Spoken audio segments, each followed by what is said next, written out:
I see Alaric. I'm going to admit him.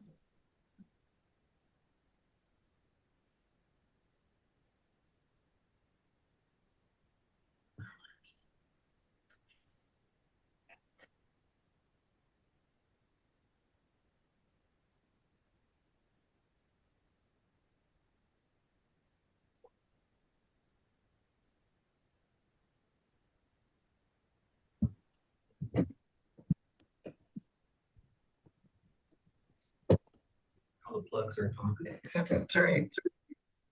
There's one behind you. There it is. I just don't want him to trip. There's no more. It's okay. Left his door. Even on the round one. Right. That's Okay.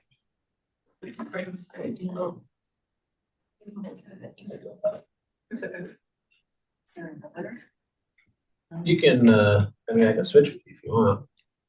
It's all right. Do you need yours right now? Yeah. Just let me know and I can, I do. all right, We'll Well, just how about do we it for a few switch? minutes. And then... let's switch once an hour. Okay. Got it? Thank you. This meeting is being recorded, being recorded, being recorded, being recorded.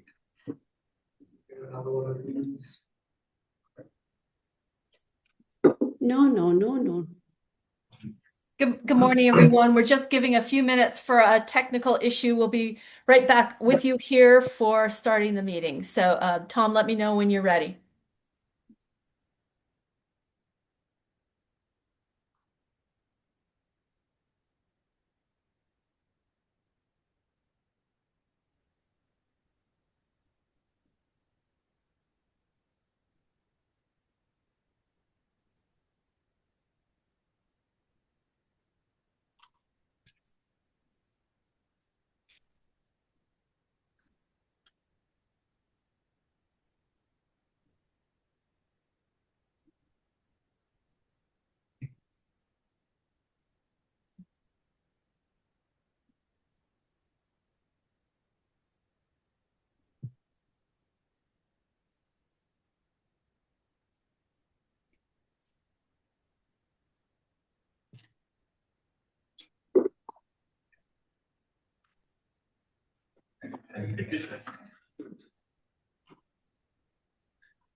I'll be the other hospital. Okay, that's fine.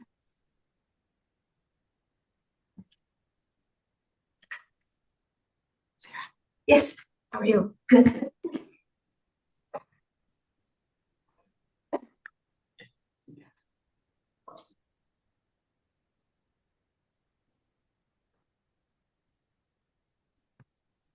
Lisa, can we see you?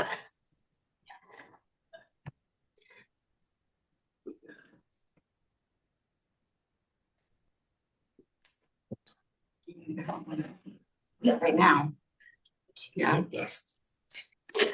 If you're asking, sure. I have one at a travel house.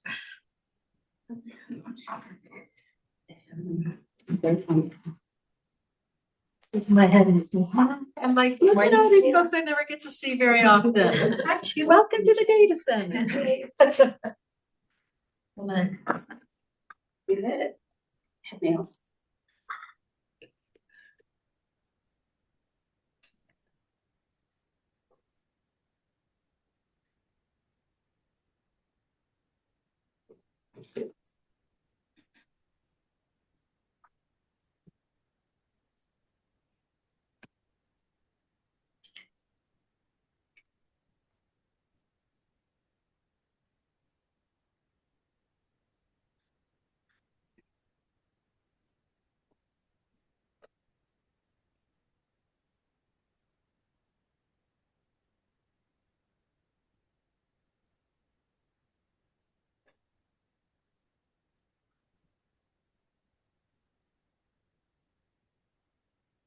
Tom, are we ready to get going? I think we need to, you ready? I think he is ready. He's here right now. We've been Yep. waiting to get started. Yeah, let's go. Great, thank you. Sorry for the delay. Good morning. This is Margie Tatro with GridWorks. It's Tuesday, December the 9th, 2025. We are recording this meeting so that the recording can be posted on the GridWorks website along with the other meeting materials. And I'll ask my colleague Deb Shields to put the link to that website into the chat here after we get going.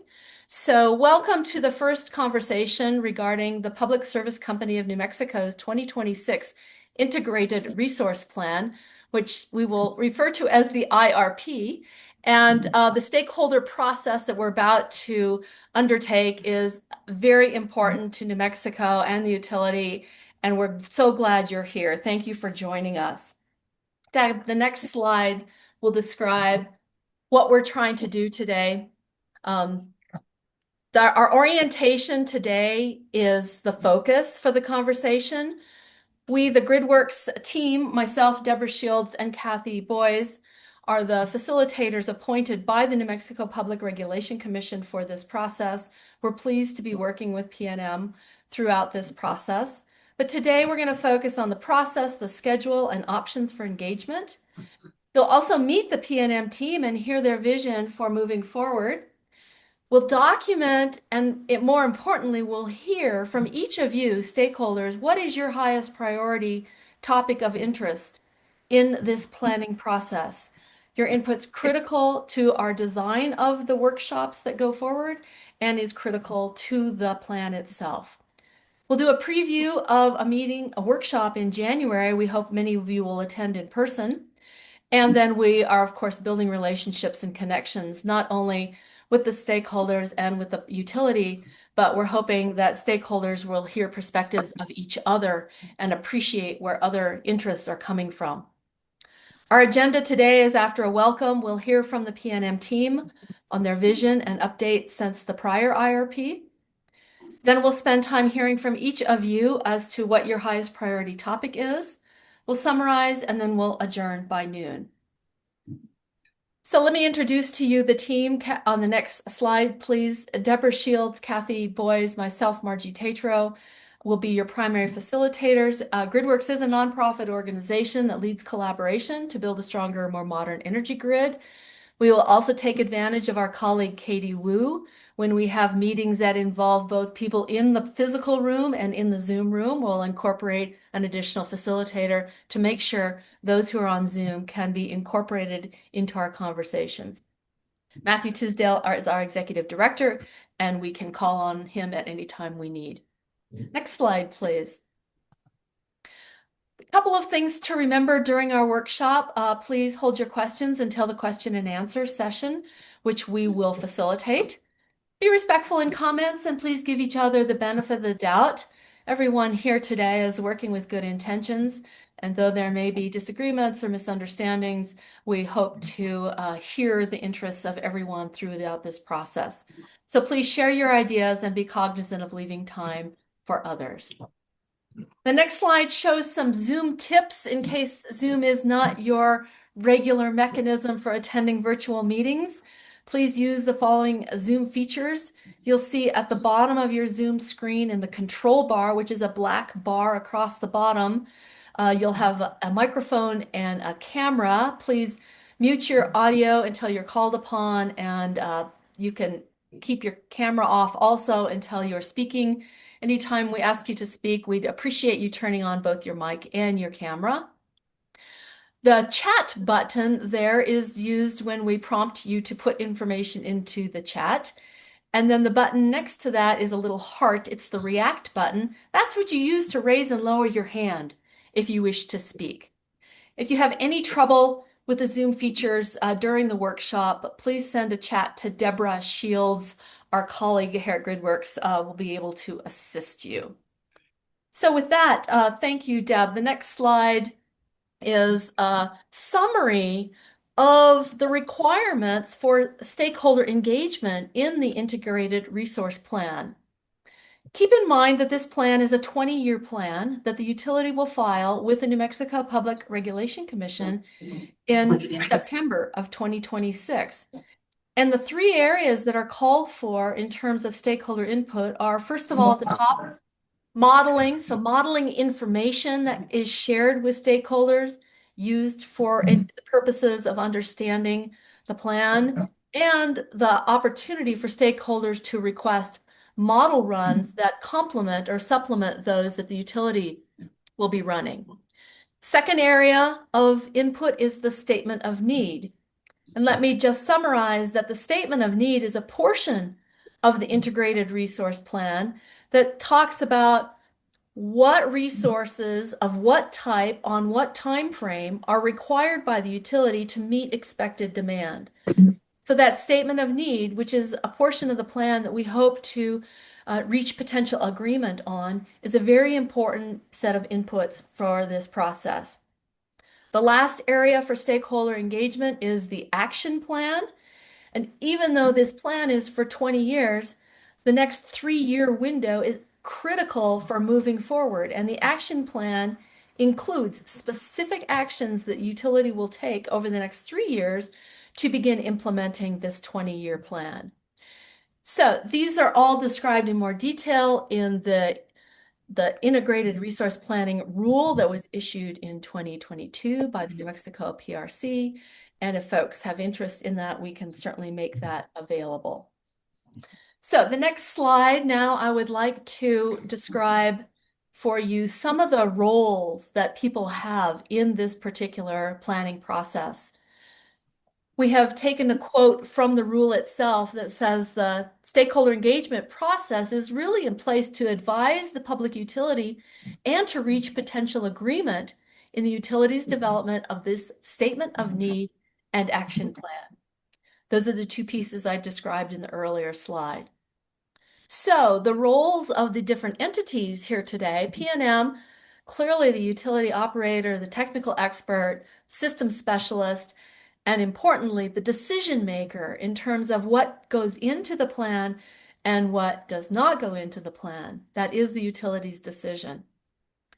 The stakeholders here from a variety of interests are representing customers, advocates, advisors. This is input from this group to be considered by the utility as they write their plan. GridWorks is the facilitator, the communicator, and the information manager as appointed by the PRC. And then the New Mexico Public Regulation Commission has groups that have two different roles, the advisory staff that is in a monitoring role, and the utility division staff, which is participating, is analyzing, is reporting in this process. At this point, I would like to offer a few minutes to Agatha Malik, who is the official designee for this IRP from the New Mexico PRC, to add a few comments and say anything she would like to. So Agatha, could you please come off mute and activate your camera if possible and add any comments you would like? Absolutely. Thank you, Margie. Good morning, everyone, and welcome. My name is Agatha Malik. I'm the Director of Technical Analysis and Policy with the New Mexico Public Regulation Commission. I would like to take a few moments this morning to thank you for joining us for the start of what we hope will be an engaging, informative, and thorough stakeholder engagement process. As Margie mentioned, this morning kicks off with our first workshop, which will focus on identifying stakeholder interest and outlining PNM's vision for their 2026 Integrated Resource Plan. My colleague, Darren Zigich from the PRC's Utility Division Advocacy staff will be joining us as a participant. Claire Everett, a Department of Energy Innovator Fellow, will be monitoring the process on behalf of advisory staff. We recognize that this process is both time-intensive and technically rigorous. Your participation is critical to making this a robust, transparent, and informative process. We thank you. With that, I'll turn it over to our facilitators, GridWorks. Great. Thank you, Agatha, for being here and for your whole team who will have more input from here later in the workshop as we hear from each person about some of their interests. But we really appreciate your leadership and your engagement, your remarks this morning are helpful to kick us off. Thank you. Thank you. Deb, could you go to the next slide, please? This process is organized in a way that has three main phases. And so we've pictured here our plan for the workshop series between starting today and ending sometime in August that has these three phases. Here in the winter time, the focus is orientation, identifying stakeholder interests, getting system overviews, really creating a shared foundation of knowledge among all of us to participate in the future conversations. Also, discussion about what the utilities plans are for modeling that will occur here in this first phase. The second phase, phase two, is really detailed modeling conversations, inputs, assumptions, models, acronyms, algorithms, details that are important for understanding both base case and stakeholder requested modeling runs, the results of all that modeling, a very heavy, detailed data segment in phase two. And then phase three in the summertime is when we'll come back and understand the implications of the models, hear any decisions that the utility has made regarding the outputs from those models, and start discussing the statement of need and action plan, which we'll spend some time iterating on and discussing in the third phase. Finally, in September, GridWorks will come back with a virtual meeting and ask everyone for feedback on this process. That is one of our deliverables to the New Mexico Public Regulation Commission. They're interested in how this process can be improved going forward. So those are our three phases. We have illustrated on this slide those meetings that are called hybrid, which means they will be both in person and on Zoom. And we're going to strongly encourage in-person participation for those hybrid meetings where possible. At the end of this workshop, we'll describe a method of engagement that is different for people who have more or less amount of time and people who have different interests in this process. We've devised a way to ask people who are interested in the big picture to be involved in phase one and phase three, and those who are interested in the detailed modeling conversations to be engaged throughout these entire three phases. We'll come back to that at the end of today as we prepare for the January workshop. So with that, I would like to pause here and give the PNM team a chance to get organized and get ready to share their slides. Are there any quick process questions from anybody on the meeting today that you would like to ask at this point before we turn the podium over to PNM for meeting their team and hearing about the vision for the future? Please raise your hand if you have a question about what I've talked about so far.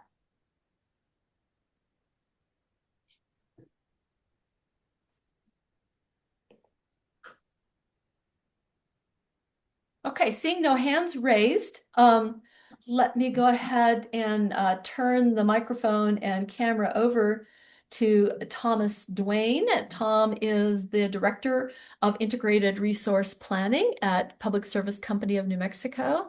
So Tom, let me turn things over to you. All right.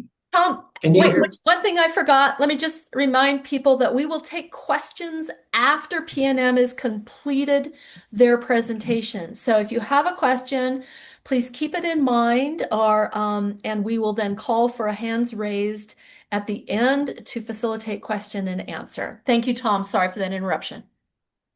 No problem. Are you able to hear me okay? Yes. All right, good. Well, welcome to the 2026 IRP process. PNM would also like to encourage good stakeholder participation. Consistent participation will ensure that topics of interest are heard and considered in working through the issues and requirements of the IRP. So it's good to have you here. We hope we can put together a schedule where you can participate consistently and get your voices heard. I'm going to go through and introduce PNM's team here. We've done some changes since the last IRP. The company's organized a bit differently and has Some are more of a group that's focused on integrated planning and mission development. The door works. So I'll go through that. The integrated planning group areas are shown up on the screen. The area is led by Lori Williams. She's our Senior Vice President of Integrated Planning and Transmission Development. And she will be speaking and providing you more insight on the organization and the integrated system plan we're attempting to get to with it. Under Lori is my group, the Integrated Resource Planning Department. The department leads the Integrated Resource Plan function and the analysis supporting the IRP outcome. I've directed the department now for a little under 2 years. Another area that's under Lori is Kelsey Martinez, who has a new area focused on regional markets and transmission development. The area focuses on expanding market participation, including PNM stay-ahead market participation, and is exploring transmission opportunities that enhance overall value of market participation amongst other benefits.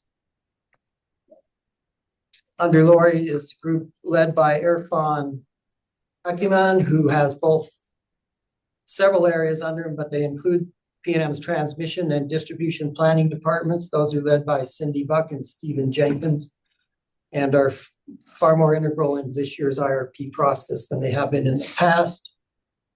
Jesus Flores leads the transmission engineering group, which does most of our engineering for the transmission and substation systems, construction and maintenance of the same equipment, and is responsible for how it's designed and maintained. And then we also have Gary Barnard, who has directed many generation development projects here for the corporation over the years. His area currently issues and leads the resource RFP evaluations, supports resource plan filings, and implements the outcome of those filings. And you'll see quite a bit of him when we have active resources at the commission or under construction.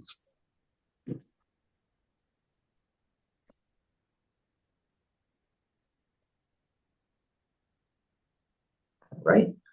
So the members of my group are going to be very visible and active in pretty much all parts of the IRP process. Our area tends to lead the effort for PNM. I'm directing that area, but within it, we have some familiar faces that have been part of PNM's IRP process for a while. That includes Shane Gutierrez and Monique Ryman. Shane provides the senior modeling support for the team amongst many other functions, and Monique provides advice and direction based on her vast experience with PNM's past IRP processes. George Nell and I joined this group a little less than 2 years ago. We both have years of experience in the transmission planning area, so we bring some of that to the group as well. And then we have a couple of newer members in Brian Vasquez and Saifei Wang, who will be helping a lot with the IRP process and the IRP reports. Throughout the company, we have several other areas that are not specific under Lori that are very important and contribute a lot to this process. They include an area called Customer Solutions. This area includes and supports our energy deficiency and demand response functions, and energy efficiency in particular. Sharon James is a lead there, and over Customer Solutions is Alaric Babel. We also have in the meeting room with us today our regulatory representatives for the resource planning. That includes Adam Alvarez and Lisa Contreras. Lisa will be the one you'll probably see the most frequently. Adam leads our regulatory group.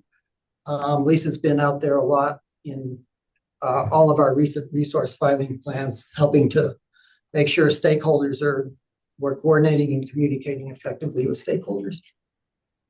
We work with the pricing area for a lot of financial assumptions and other things that are inputs to our model and help us get to the revenue requirements and financial metrics that we use.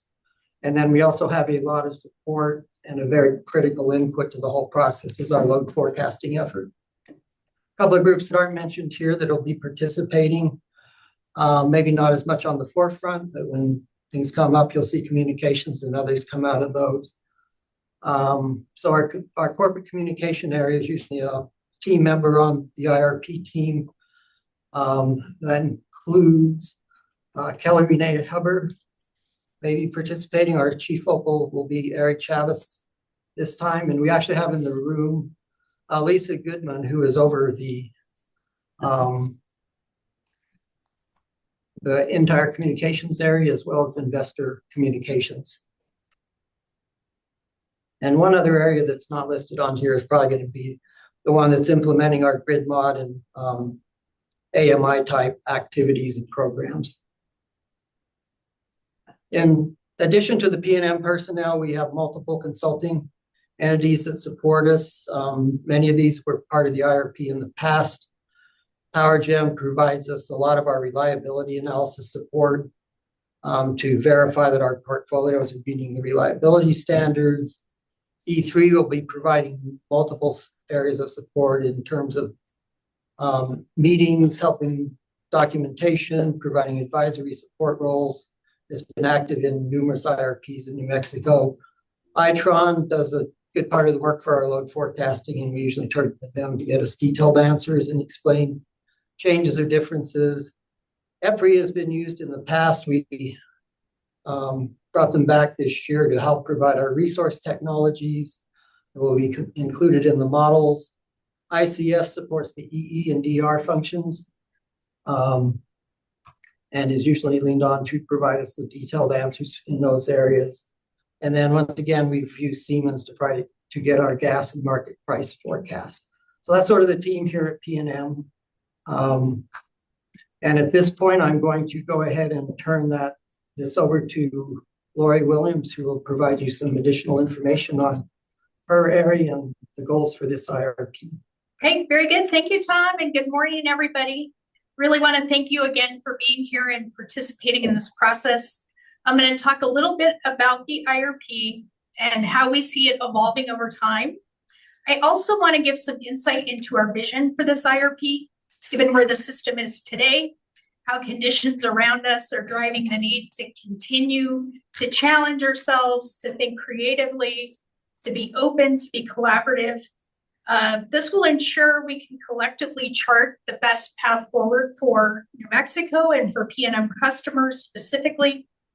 We've made some changes to how we do things to be ready for this process and the next iteration of it as a part of making continuous improvement.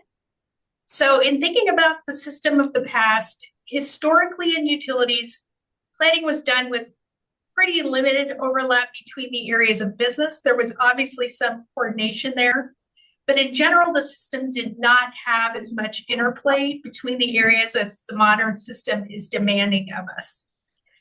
In the 70s and early 80s were really the last time that PNM and our neighboring entities built major coal and nuclear facilities and the associated large-scale transmission infrastructure needed to support delivery of those centralized resources. That's been over 40 years since the grid has needed to pursue major interstate infrastructure.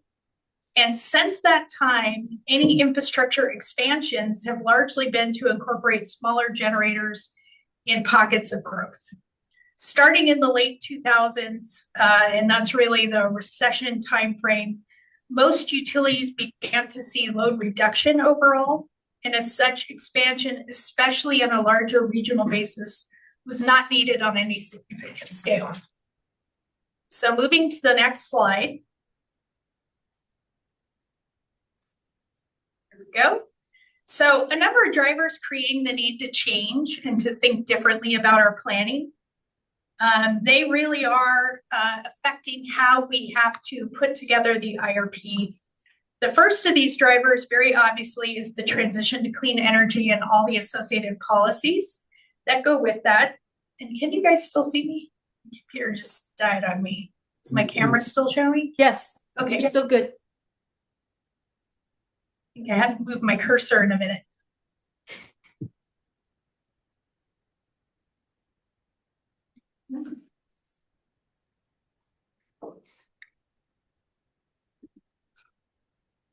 Apologies for this.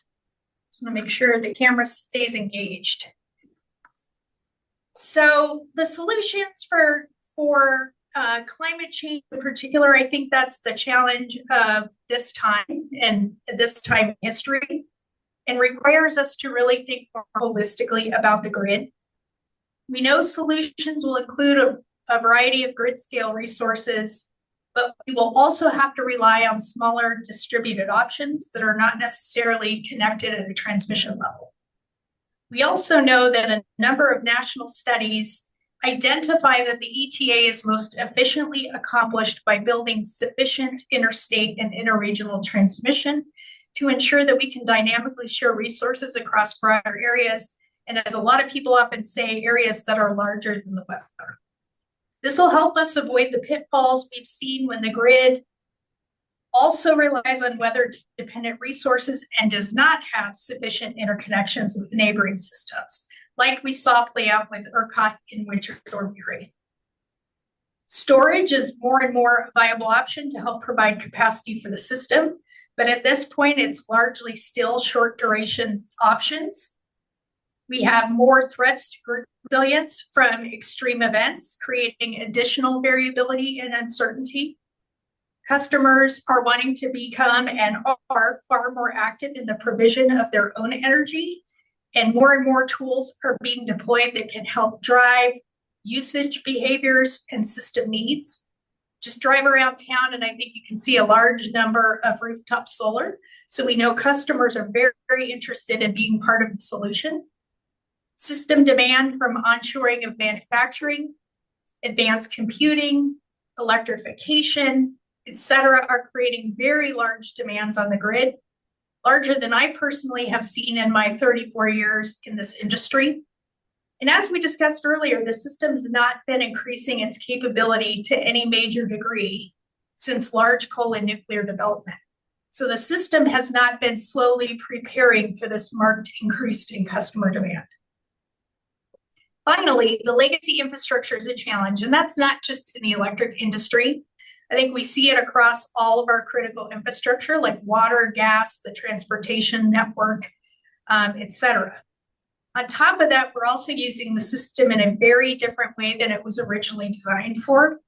That's really driving the need to make some elemental changes to the grid to ready it for the system to handle new technologies, loads, and to do all of this as efficiently as we can.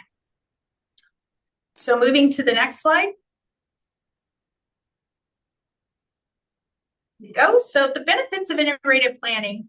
So any of you who have heard us speak recently know that we integrated our planning groups and we consolidated that under one set of functional leadership. We have our distribution planning, generation planning, transmission planning, regional markets, all under one common leadership umbrella. This is going to allow us to find the best possible solutions and think holistically about how we achieve the energy transition in the most efficient way and ensure reliability all along the way. I'm really excited about the team we have in place and the ability to put our heads together with stakeholders to build robust plans. I think the bottom line is the grid is a very expensive endeavor, and trying to consolidate all of the necessary ETA investments, address legacy infrastructure and needed modernization, ensure we are setting the stage for a more interconnected grid with regional market access, means we have to start putting those plans and investments in today to make sure we're successful by 2045. Next slide. So we're not going to talk a lot about detailed data today.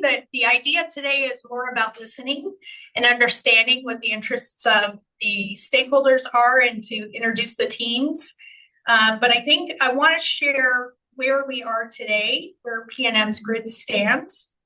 Right now, we're on track to be about 71% carbon free on an energy basis in 2026. And we will be closer to 80% by 2028. We've really come a long way in a short period of time on the system, but we know that the last 25% or so is going to be the most challenging and the most costly to accomplish. Next slide. So our vision for the process is really to leverage your perspectives, guidance from other areas of the country, and more globally, and ensure we are collectively creating a roadmap that meets all requirements along the way and sets us up for success in achieving the most affordable and reliable energy transition that we can. Moving to the next slide, in that, balance is the key. And I think if you've heard us speak, any one of us recently, balance is something we talk about quite a bit.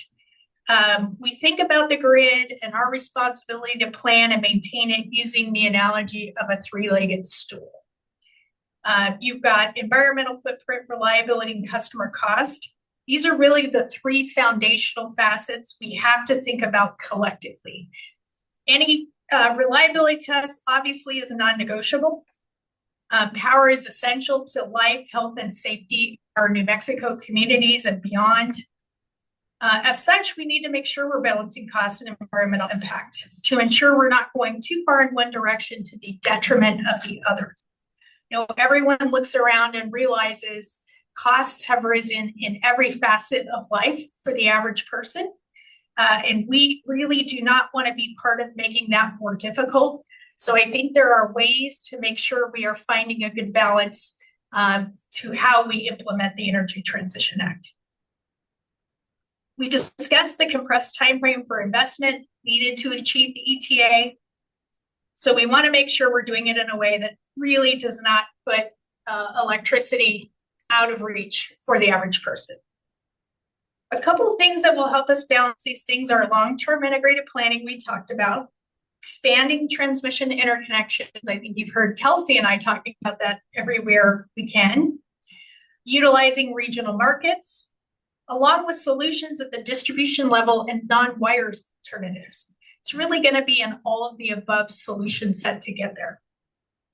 We really need to plan and invest with a long-term view and be as efficient with our investments and those decisions to control costs and meet environmental requirements. So with that, we'll talk about a little bit of the challenges and opportunities we have on the grid today. This is a quick look at some of the challenges we think about, but certainly not all encompassing.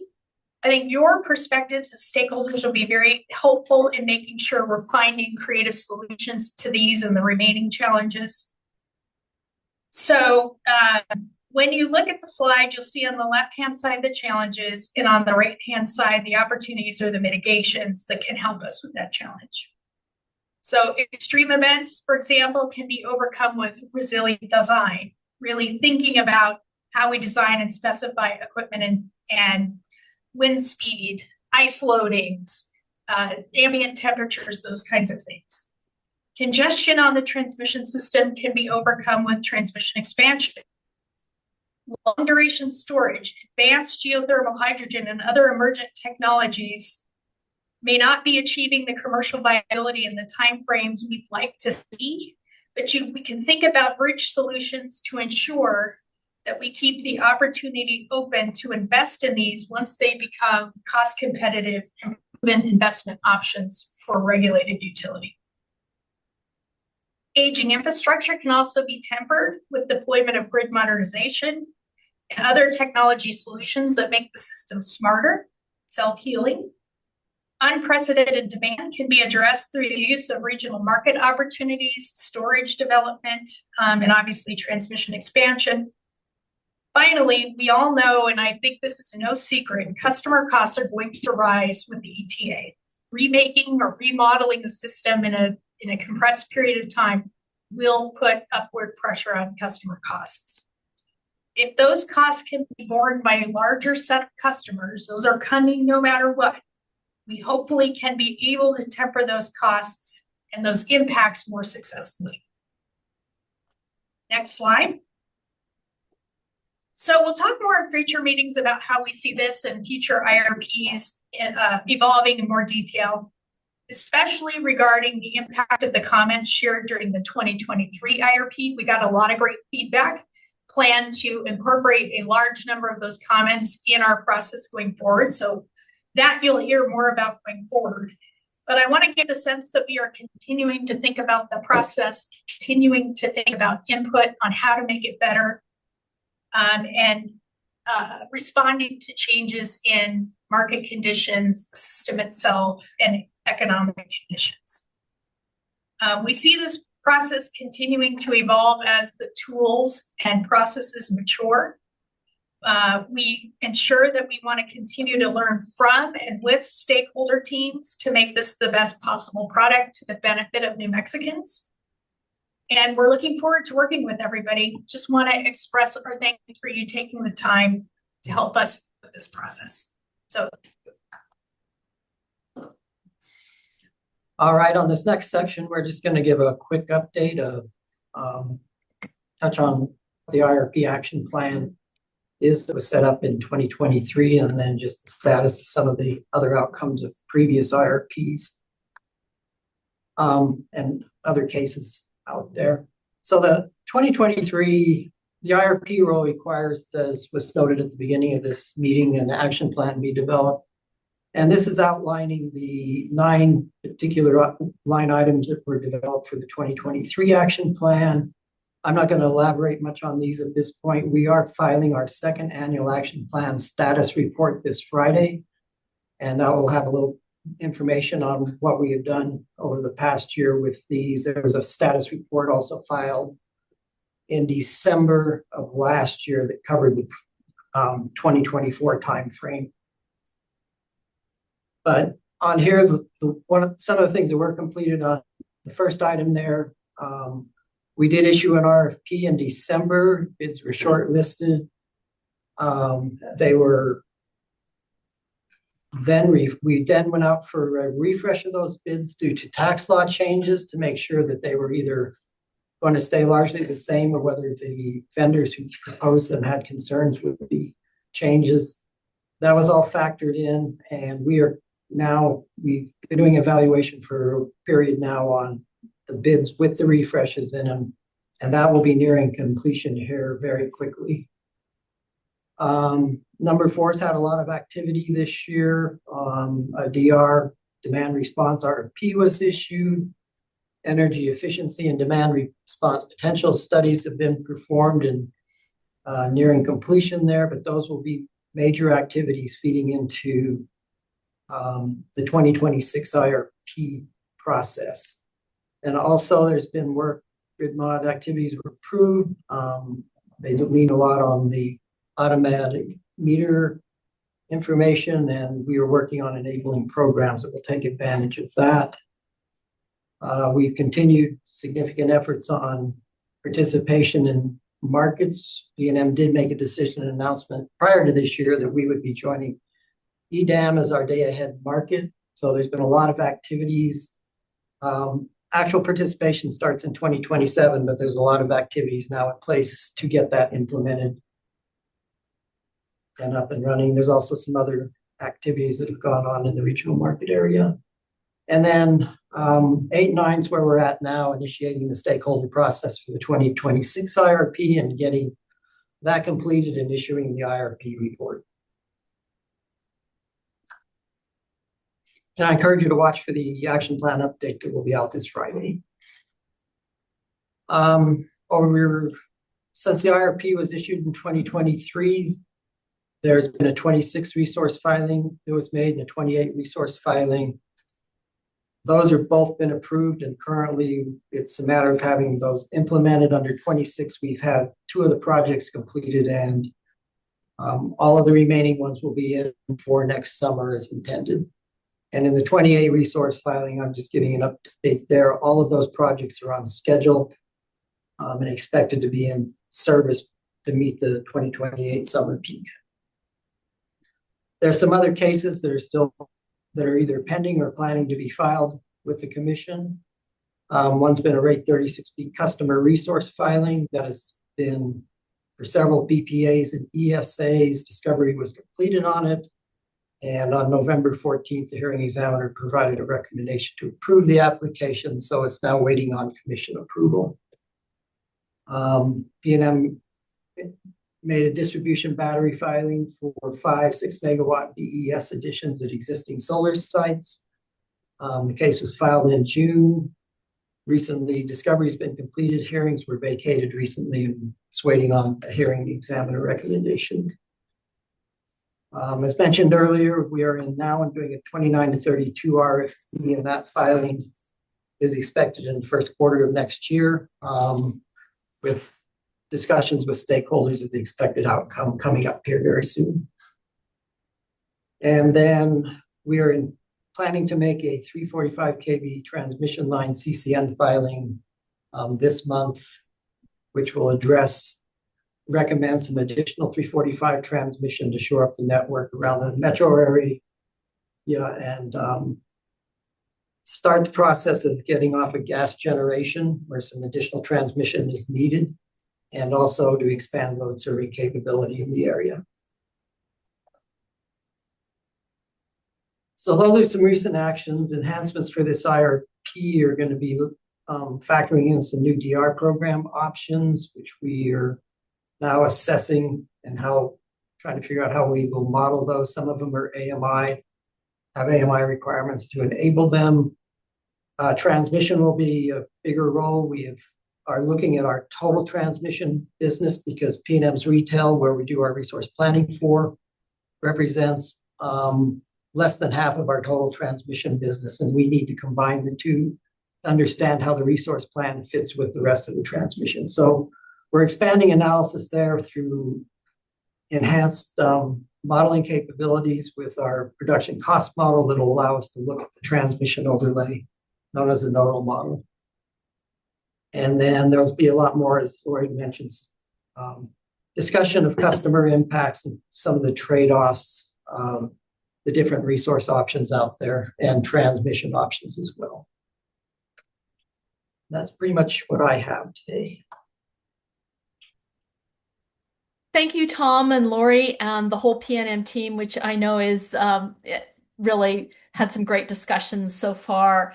I'd like to pause at this time and ask if you have a question on any of the PNM material presented to date. I thank my colleague Kathy for doing some acronym definition in the chat. We'll try to catch those acronyms as we go forward, but if you have any questions at this point, please raise your hand and we'll call on you to come off mute and to enable your camera. I see we have a question from Camilla Feibelman. Camilla, would you like to be the first to pose your question? Oh boy, I thought I was just anonymously posting in the chat.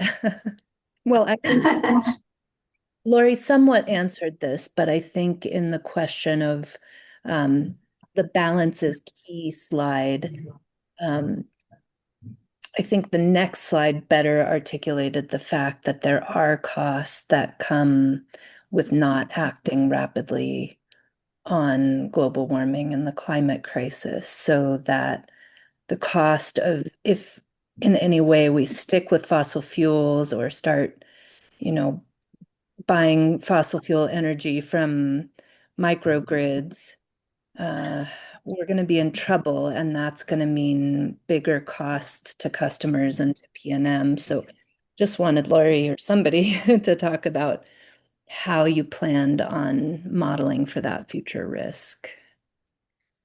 I think that's a really good question, Camila. So thank you for that. I think we will be looking for input as we go through that.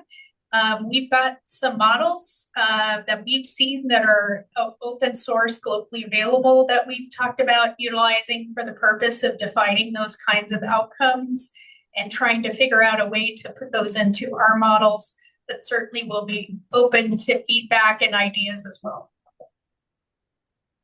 Great, thank you. I see Glenn has his hand up. Glenn, would you like to come off mute, introduce yourself, and ask your question? Yeah, hi, Glenn Weichel from Third Act, New Mexico. So I saw one of the new things, and I don't know if it's really new, but you define it as new, is modeling demand response. Could you also model virtual power plants? Thank you. Yeah, so demand response modeling is not new, not something that's new to us. So yeah, we're continuing with that. In terms of virtual power plants, I think as we get into the details of inputs, we'll take you through what those options look like in a little bit more detail. But as you know, we are attempting to pursue a virtual power plant effort right now. We unfortunately got our DOE grant stripped, but are working with the Energy, Minerals, Natural Resources Department of New Mexico to see if there's a way to bridge that gap if possible. So stalled a bit, but I'm very hopeful that we'll be able to find a way to put this into our set of resources, even if the funding is not quite there for it yet. Great. Thank you. I see Jaime McGovern also has your hand up. Please go ahead, Jaime, with your question.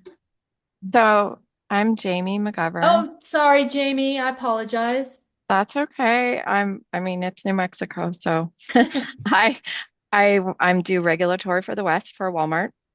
Um, I was there recently talking to the folks about all the work that you guys are doing, and now I see slides 18 and 19, and I'm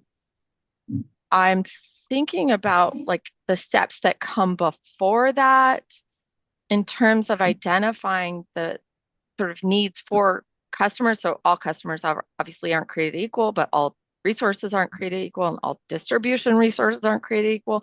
So like when I see step 1 on the 2023 IRP, and then I see the new additions for the new IRP process, I'm curious like how you model what diverse types of needs are there, and is that like AI modeling? Do you only do like a set of like 8 scenarios, or like how does that look to inform those early steps of the process? I think there's very, very robust modeling, not necessarily AI at this point, but what you'll see is, and we'll talk about this more in the future meetings, a set of features, a set of scenarios, and then a set of sensitivities that go through. It ends up being dozens, if not hundreds, of model runs that will be done trying to put in different combinations of things, have options compete against each other, and provide price transparency on what those outcomes look like. So you'll be seeing a lot of that. Same thing with loads. There are different shapes to loads, and that's been incorporated in our load forecasting. So I think I hope that answers your question, Jamie, without getting into all the detail we're going to have in January. But can I just follow up with one question on that? Does that sure. mean that like what you're saying is already in one of those steps and I'm just misreading it? Or is it that, in my mind, there is sort of a precursor step to that, and you're saying that we'll just see that later, but it's not identified in the slides we just saw in terms of like step 1, 2, 3? No, I think, and Margie may be able to bring up the schedule, but I think what we're planning to do is talk a lot about the inputs and putting together the inputs, reviewing those as a team, taking input on those as a team in the early part of the schedule. I think January through March, if I'm not mistaken, is that time frame when we're gathering all those, thinking about what those runs should include, will include. So that is coming. Thank you. Yeah, and Jamie, let me just say that we try to remember that planning doesn't happen in a vacuum, and models and analysis done in the past to inform current activities. Now this is another stage of taking a new look at modeling and the results of that. So, this is the planning is a continuous process. And this stage that we're at, as Lori mentioned, we'll hear what the utility is planning to do for their modeling scenarios and sensitivities. We'll gather input from stakeholders as to any changes, modifications, new things that are interesting to look at, and then that'll all be factored into the set of modeling activities that the utility and their consultants perform. So it's not as easy as we're going to stop everything going on to now plan. It's a continuous process, and that makes it a little confusing, but you have some good questions that we'll come back to when we talk about the modeling requests. Thanks. Great, thank you. Are there any other questions at this point? I don't see any other hands up. Margie, if I might just follow-up question in the chat Yes. on extreme weather and where that will be accounted for in the modeling. So, Tom, if you might want to address that of some sort of an extreme heat scenario, will that be tackled in the modeling?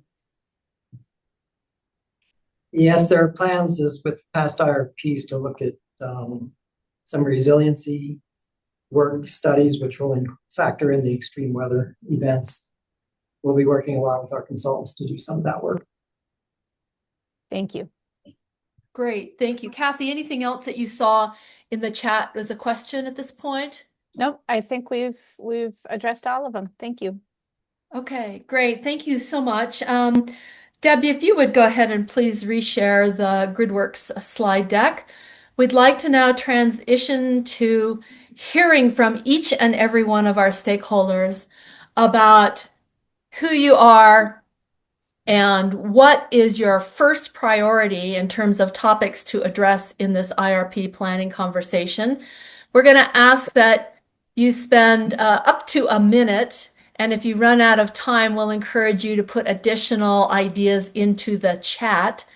The way we're going to do this is I'm going to call upon those who have RSVP'd for this meeting in advance.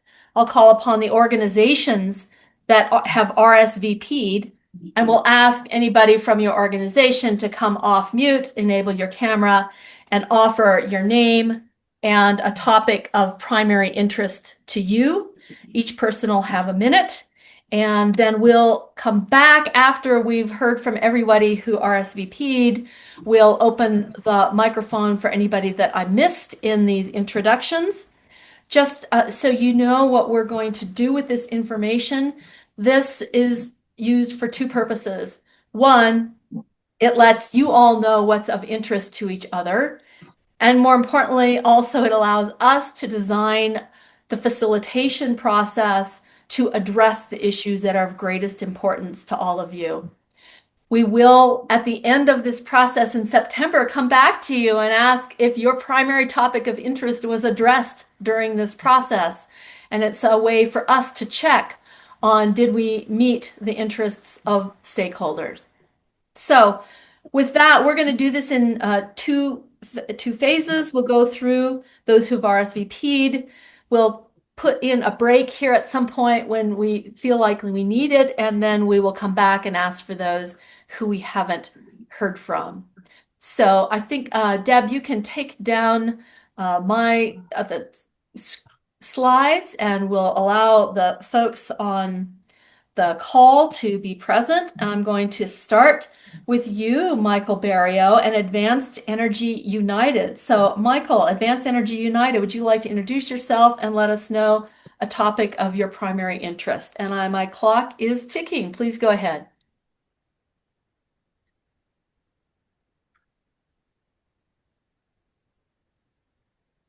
Michael, are you still here? I saw you were in chat.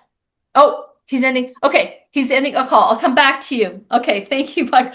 We've got the Albuquerque Bernalillo County Water Utility Authority.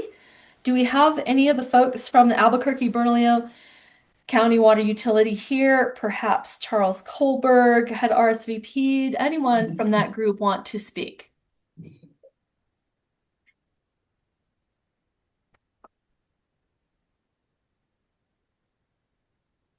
Okay, hearing no one from the Albuquerque Bernalillo County Water Utility Authority, we'll go to Alum Renewable Energy. Chris Steiklin?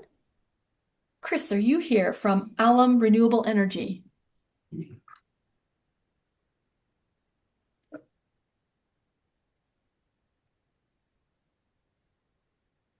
Okay, we'll keep going down the list. Bernalillo County, I think we have a few folks from Bernalillo County government and the attorney's office. Would anybody from the Bernalillo County like to introduce themselves and a topic of interest? Please go ahead.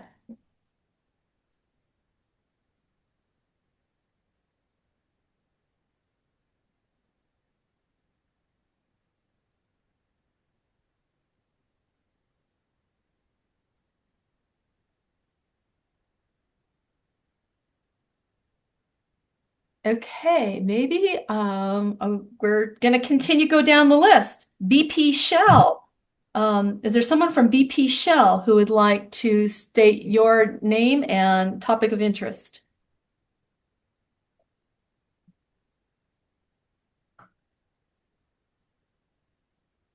All right, how about Castilian Corporation?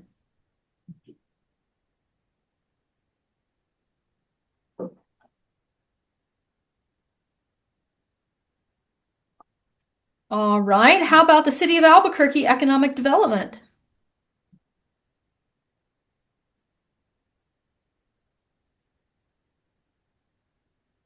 And the City of Rio Rancho Economic Development?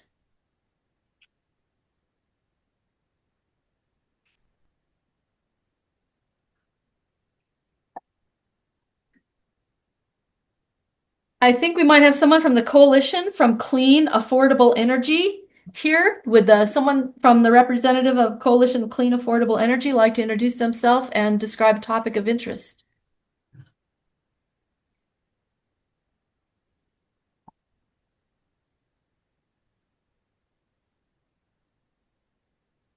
All right, about the Coalition for Community Solar Access.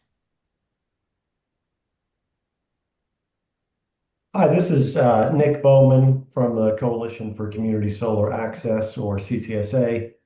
We're a trade association of a little over 120 member companies who are community solar developers throughout the US. We're most interested in anything that touches community solar or impacts community solar in any way. And just in general, just monitoring to see if there's anything related. Thank you. Great, Nick, thank you for being here. I appreciate it. Let's go back to Michael Barrio from Advanced Energy United. Michael, please go ahead. Hey everyone, sorry about that. So Michael, Advanced Energy United, we basically represent companies that are deploying advanced energy technologies that are helping states meet growing demand. In any case, I think what we're really interested in is, just how does PNM plan to integrate demand side flexibility resources, so like VPPs, managed charging, storage, all of that stuff into resource planning. I think we're also, and forgive me if I'm talking quickly, it's a byproduct of the many meetings that we all have every day. And then I think we're interested in, just strategies for how we're meeting load growth cost effectively, and how we're, what that looks like in terms of scalable clean energy tech. And then just any opportunities for distributed energy resources to provide grid services and capacity. So I think what we're what we're wanting to see generally is just, robust modeling of demand flexibility and DER aggregation as capacity resources. I think we want to, sorry, that's my son. And we want to see some clear pathways for advanced tech to compete on, I guess, equal footing with traditional supply side resources. Thank you. Great. Thanks, Michael. Appreciate your being here and your participation in the prior IRP discussions as well 3 years ago. So thank you for being here. We've got 3 folks that I put in the category of customers for PNM, and that includes Barbara Chatterjee, Dean Brunton, and Steve Fishman. Any of the 3 of you like to go ahead and introduce your name and your highest priority topic of interest?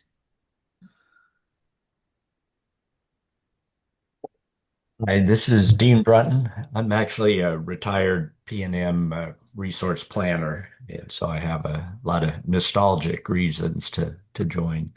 I don't have a number one priority, just the whole list of topics you've gone through already.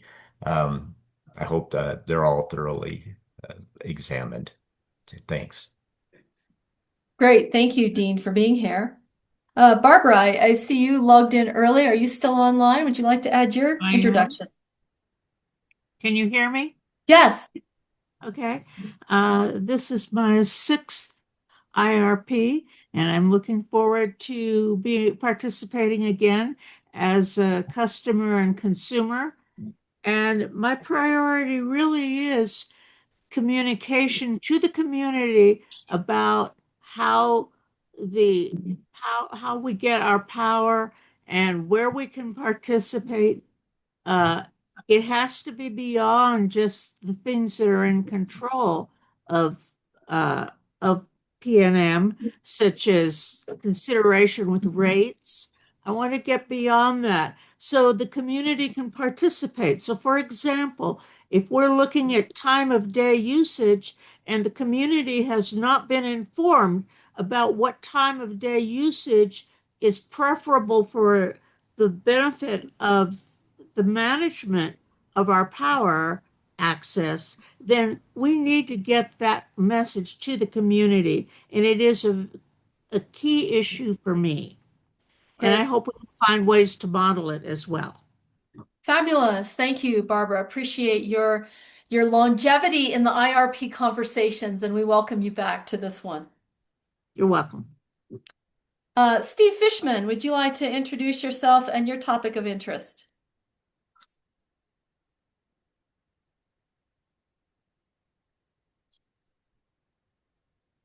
All right, I don't see Steve here now. All right, let's move on to Grid United. Grid United, do you have a representative on the call right now?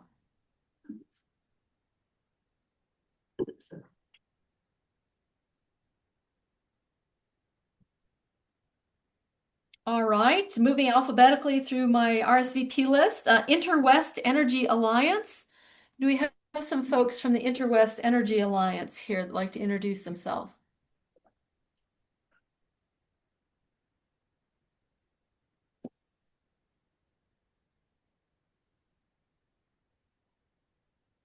All right, we'll move along. I'm very, very pleased that we had the RSVP from Mr. Jaramillo at the Isleta Pueblo. Mr. Jaramillo, are you able to come off mute and introduce yourself and any topic of interest that you have from Isleta Pueblo?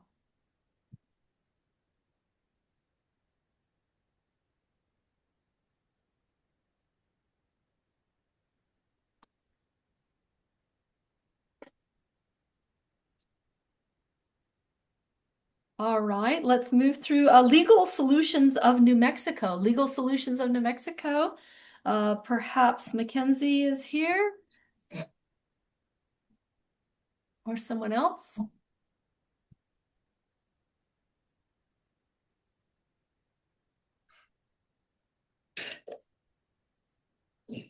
All right, thank you. Also pleased that several folks from the Mescalero Apache Private Sector Telecom and the Mescalero Apache Tribe had indicated an interest in the meeting. Is anyone from either the Mescalero Apache Telecom Incorporated or the Mescalero Apache Tribe here would like to introduce themselves and a key topic of interest? Yes, my name is Godfrey Njadi. I'm the general manager for Mescalero Apache Telecom. Thank you for letting me join this forum. First time here, so not really sure about what's going on, but I really appreciate everything that you guys are doing, especially in the realm of the fires that occurred down here in Mescalero. That was something that I formed a team called the Emergency Broadband Operations Team. What we did was try to get broadband operations back in the Ruidoso area and Mescalero pretty quick. We're able to accomplish that within 5 days, and with PNM's help, we were able to do quite a bit in getting poles back up, power reestablished, setting up a team to look at the problem areas to get the services back in the Ruidoso area. So I cannot tell PNM enough of what they've done to be able to help us in that process and trying to get through everything else that we've gone through. It's been a good relationship, a partnership. We mostly use PNM on a commercial side for my towers, for some of my regen station. I'm building a brand new fiber to Mescalero, from Mescalero all the way down to El Paso. So along the way, PNM is providing some of that power for me. So hopefully for AI development on the Mescalero Apache Reservation, we're looking at quite a bit of stuff. We're about to open our new data center, hopefully around the March, April timeframe. So once that gets going, we plan to start working at connectivity from that area around southern New Mexico. So I appreciate everything that PNM has done, and really appreciate all the work that Kathy Newby has done with us down in Mesquite. So that's my comments. Thank you. Great. Thank you so much, Godfrey, for joining us. You have several great perspectives that are important for this conversation. So thank you for being here. I'll move down was there anyone else from Mescalero Apache tribe? I think Mr. Duffy, perhaps. Is there another person here that we would like to hear from? No. All right. Okay. The organization called META, M-E-T-A. Mr. Brian Green, are you with us? Would you like to introduce yourself and a topic of interest? Yeah, sure. My name is Brandon Green. I'm with Meta. And this is my first time engaging in a PNM IRP, and so far I've been really impressed with the stakeholder engagement. So thank you so much for this. Our primary topic of interest is pretty high level right now, just to be sure that PNM is appropriately prepared to meet the needs of its customers. Great, Brian, thank you for being here, and we look forward to your participation. The next organization is the NAVA Education Project. Atzadan Chavez, are you here with us today?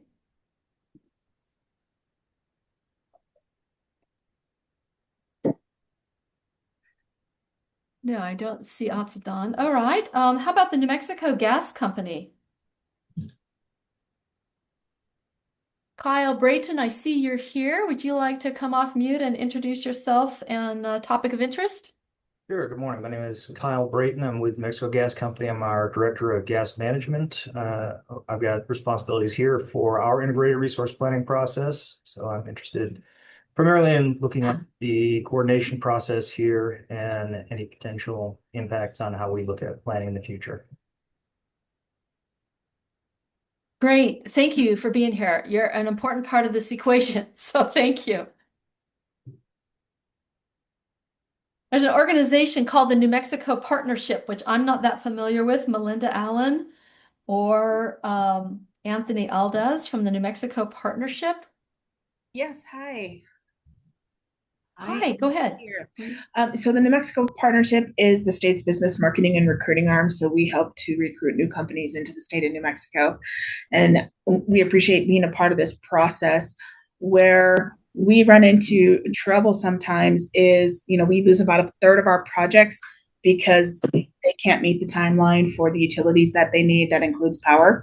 So our interest is being aware of where those expansion opportunities are going to be, so we can help direct potential customers to the right locations, and making sure that we're taking a long-term view in the planning process so that we have options and opportunity and are being prepared for future growth and future demand, to make sure that we, as a state, can continue to bring new companies into our areas. Great. Thank you. Melinda, we're glad you're here in this process. Thank you. The next organization is NextEra Energy Resources. Nick, I don't know if you're online and would like to introduce yourself and your topic. Hey, good morning. Thank you. Yeah, my name is Nick Bazaki. I work for NextEra Energy Resources. We are a renewable energy developer, and I'd say our interest for this is in grid reliability. Yeah, super important. Great. Thanks, Chris, for being here.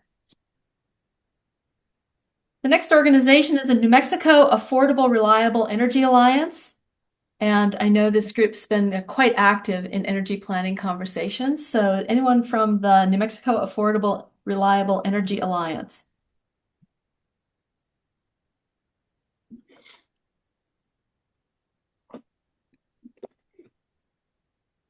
Kelly, I see you're on the call. Kelly Gould, are you able to come off mute? Okay, we'll continue down. Obviously, we'll come back if folks did miss the chance. Next organization is the New Mexico Economic Development Department. I think we may have several people on the line from that agency. Would any of you like to start with your introduction and topic of interest from the New Mexico Economic Development Department?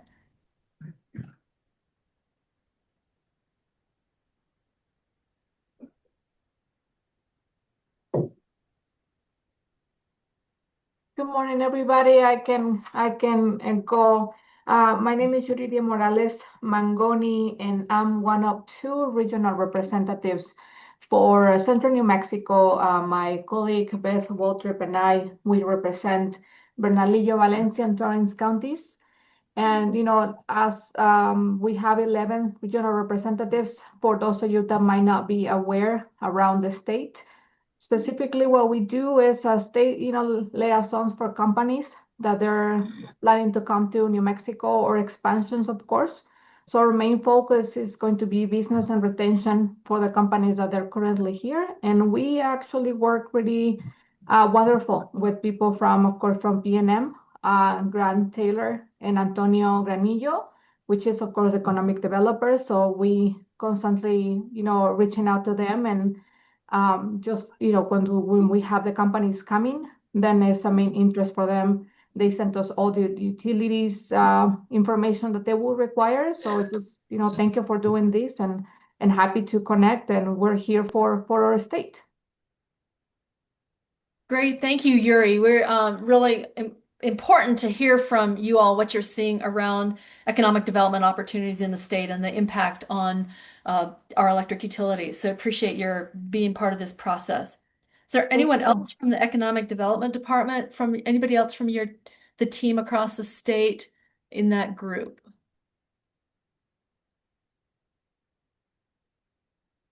Okay, we'll continue on with our New Mexico entities. New Mexico RETA, their new Renewable Energy Transmission Authority. I don't know if Eric is online. Yes, hi, I am, Hi. and sorry, I had to jump off for something else, but yeah, we're really interested in this process. We think that understanding the load and the certainty of load is going to be a huge thing in establishing the statement of need. But we're interested observers and want to do anything we can to help. Great. Thank you, Eric, for being here. Now, let's turn to the New Mexico Public Regulation Commission. We've heard from Agatha, and I think some of her colleagues from the PRC are here. I'd like to open it up to any of you from the PRC. I see Darren is online. I don't know if others are here, perhaps Miguel or Arthur. Let me open it up to start maybe with you, Darren, and then see who else would like to introduce themselves and a key topic of interest. Well, hello, Margie. It's nice to see you again. It's been a minute. So, and hello to Lori and the team at PNM. I just wanted to thank you all for kicking this off. This is a good start. Yeah, as you know, I probably have too many issues to discuss in the time we have. So, first off, legal tells me I got to say that we at least are interested in how PNM's going to continue down this path, which they've made great strides on. I mean, I want to applaud the progress that they've made to be at 70% plus zero carbon by 2025, 2026 is truly remarkable. And I want to applaud that effort. But we want to see how that continues, and we want to see how it continues to be cost effective for all of our ratepayers. And that kind of goes to one of the resource cases we talked about earlier in this presentation, the 36B resource case that supplies a very large customer. And I'm glad to see Mr. Green is on the phone because in that we had a little bit of a discussion back and forth about bringing some of the big loads to the table and trying to leverage some of that capital to really find long-term solutions to the final 25% problem. If we're going to do long duration storage, if we're going to do some sort of geothermal, I think geothermal still has a storage component too. But if we're going to do some of these things to get us over the finish line, I think we're going to need to leverage some of our large customers to do that, and see what we can do to partner up with them, and even include some of that into an action plan so that we can start today so that it's online 20 years from now and we absolutely need it.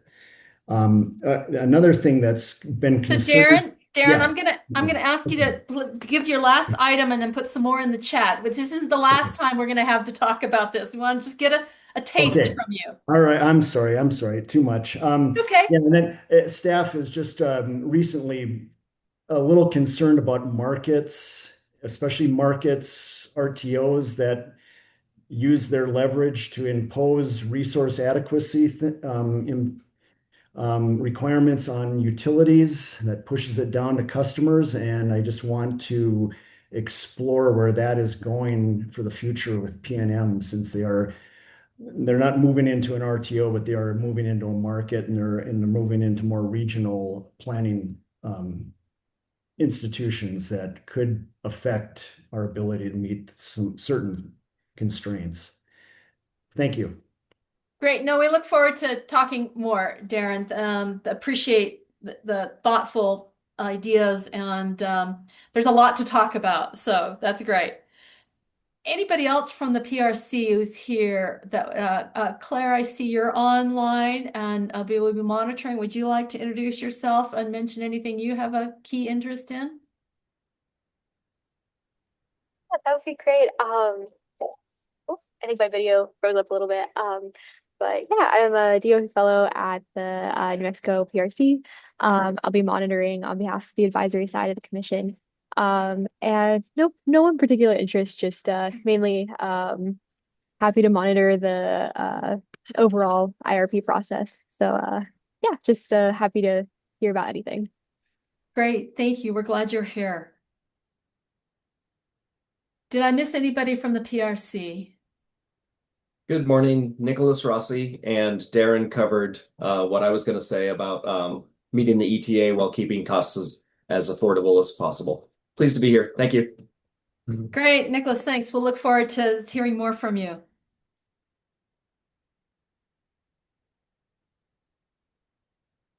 All right, let's continue on down the alphabet, and we'll move off of the New Mexico agencies to the O's Onward Energy. Paula from Onward Energy, are you here? And would you like to introduce yourself and give us a topic of interest?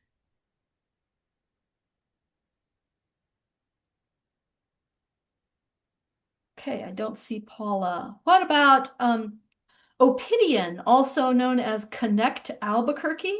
Dylan Rusk from Ophidian.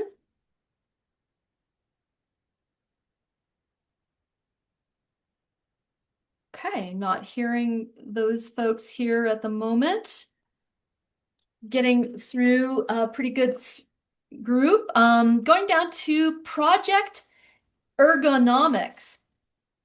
Alan or Ryan from Project Ergonomics, would you like to introduce yourself and topic of interest?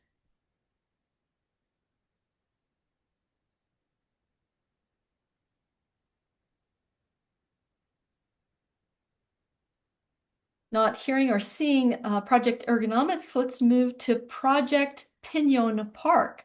Ricardo or Eric, are you here from Project Pinon Park?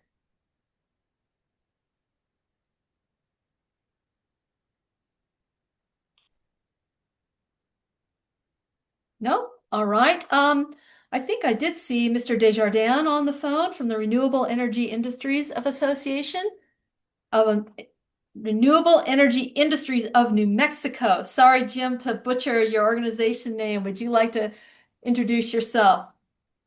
Yes, thank you, Margie. I appreciate that. So Jim Desjardins, I'm the Executive Director of the Renewable Energy Industries Association of New Mexico, and we've been around since 2004 with over 60 members. We have a particular interest in distributed energy resources, in how they would fit into an integrated resource plan.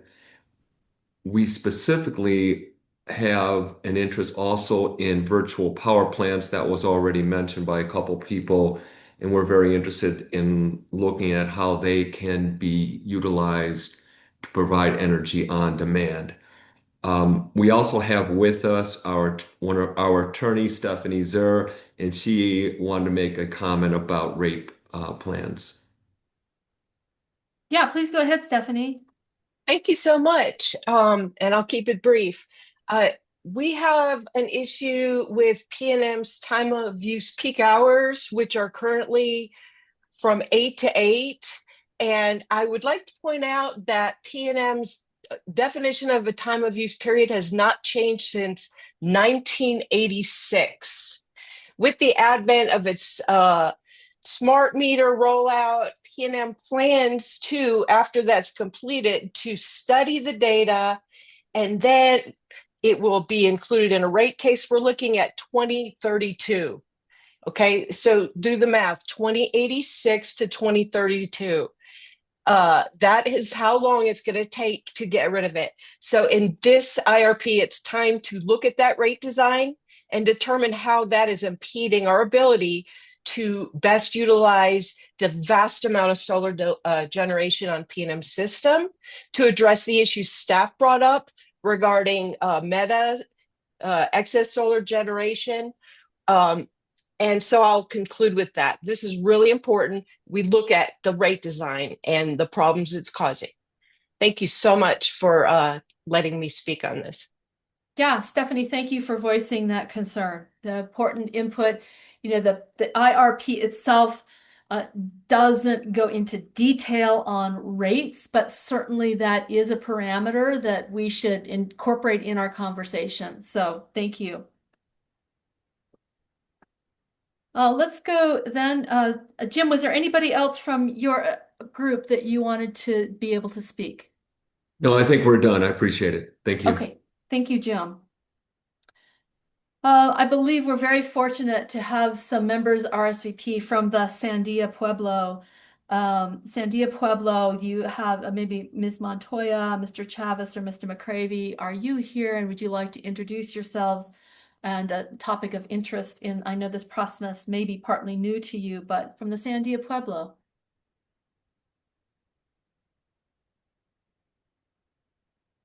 Good morning, Greg Kaufman. I'm the Environment Director at Sandia Pueblo.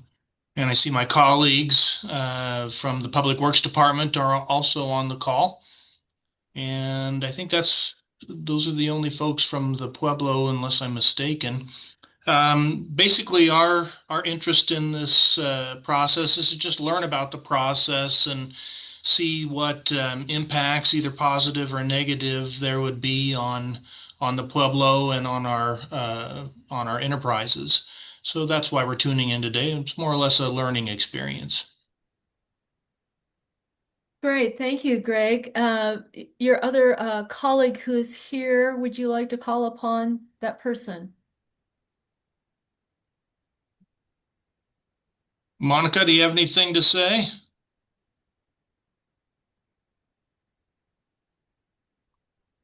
Hi, this is Monica with the Public Works Department. Like Greg was saying, this is our first time participating in this, and so we're trying to learn everything that we can. We're looking at the reliability of PNM for the Pueblo and make sure that we do have service for all of our tribal members and all of our for the whole Pueblo. So we're happy to be here and learning all this stuff. So thank you. Gabe? She said pretty much what I was going to say. Thank you. Thank you, sir. And could we have your name? We're so glad to have you. My name is Gabriel C.D. Baca. Gabriel, thank you. We're so glad you're all here. Okay, thank you. And don't feel like you're alone if this is a learning process. Many of us are in a learning mode. And so please feel free to ask any question anytime, or if you want to reach out separately from meetings, we're happy to have discussions. So learning is an important part of this process. Let me shift to the Sandoval County Economic Development Department. Dora Dominguez, are you here? Would you like to introduce yourself?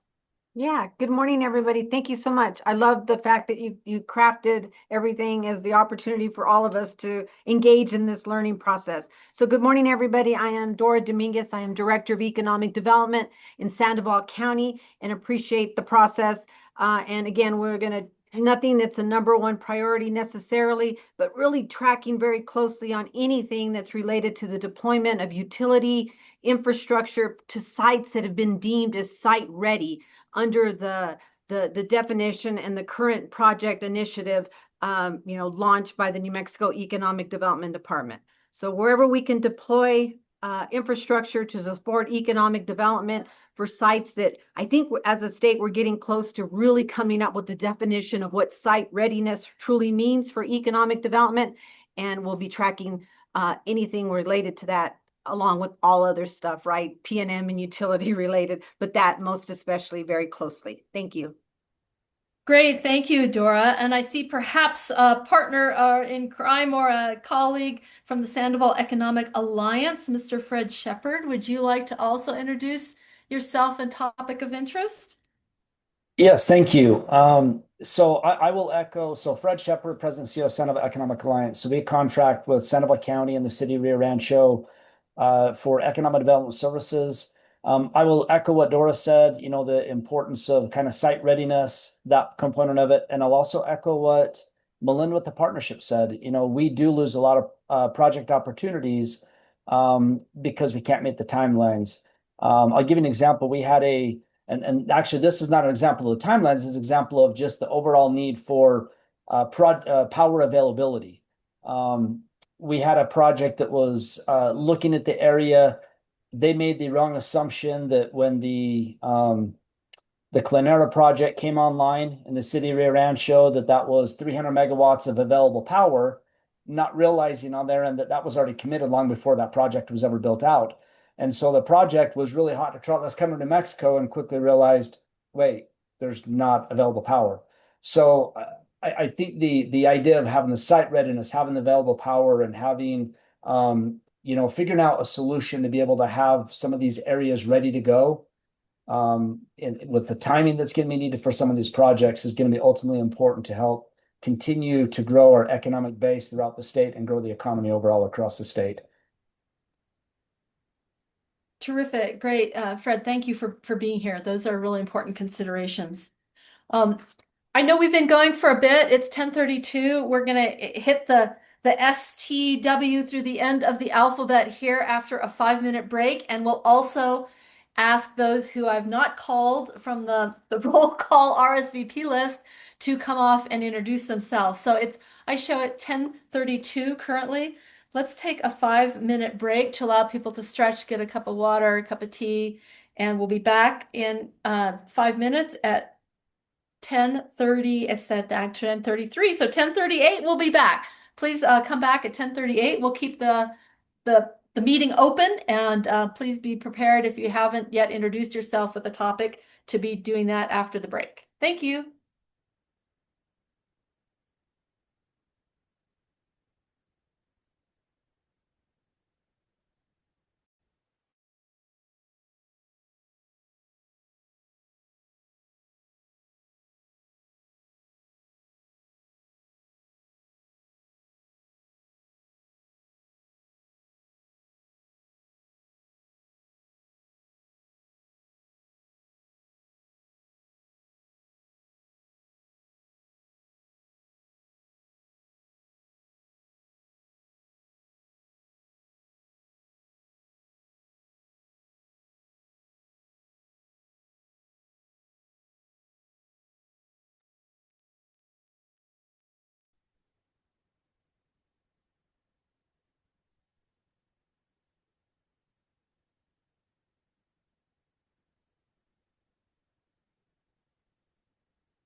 Welcome back, everyone. I know that was a short break, but we have lots of folks to hear from still this morning. Thank you for tolerating our pace of introductions.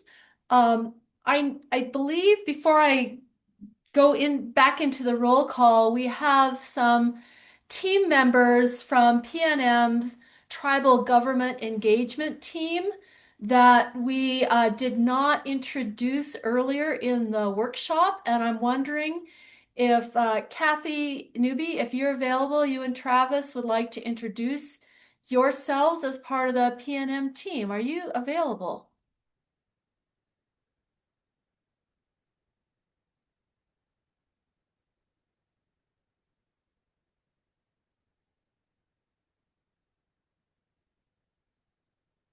Maybe Travis and Kathy have stepped away. We're going to come back. I don't know if somebody from PNM can just let them know we would like them to do an introduction, especially with the great participation we've had today by our tribal and Pueblo communities. So we'll come back to Travis and Kathy and ask them to introduce themselves here in a bit. But let me continue to go down the list of RSVPs. And I see that Solariant Capital, Danny Obelair from Solariant Capital. Are you here? Danny, would like to introduce yourself and a topic of interest to you.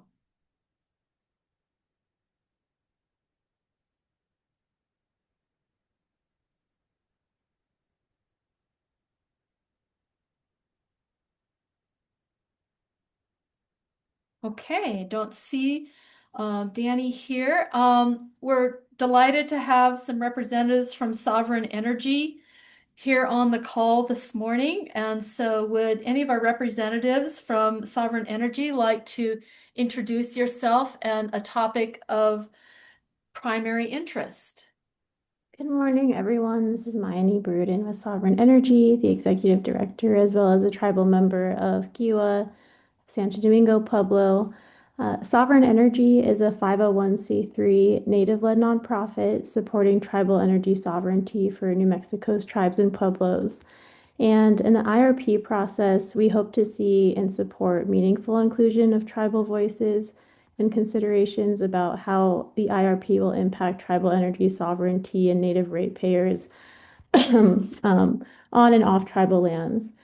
We also hope to learn how PNM will considerate and incorporate tribal input within the planning and implementation processes, particularly in consideration of how the stakeholder process will elevate tribal sovereignty.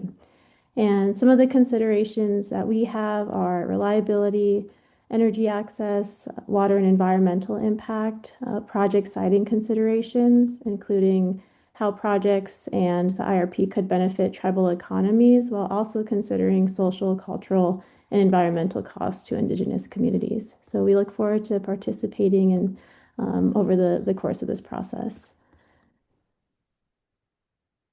Mayani, thank you so much for being here. I think your colleague Emerald Sage is also with us. Emerald, would you like to introduce yourself and add any comments to Mayani's topics?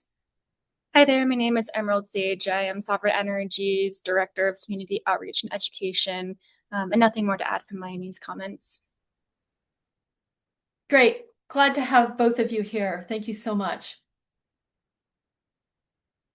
Let me move down the list and hear from representatives from the Southwest Energy Efficiency Project, also affectionately known as SWEEP to us. I don't know if Ramon or Alex are here. Would you like to introduce yourself and topics of interest? There's Alex.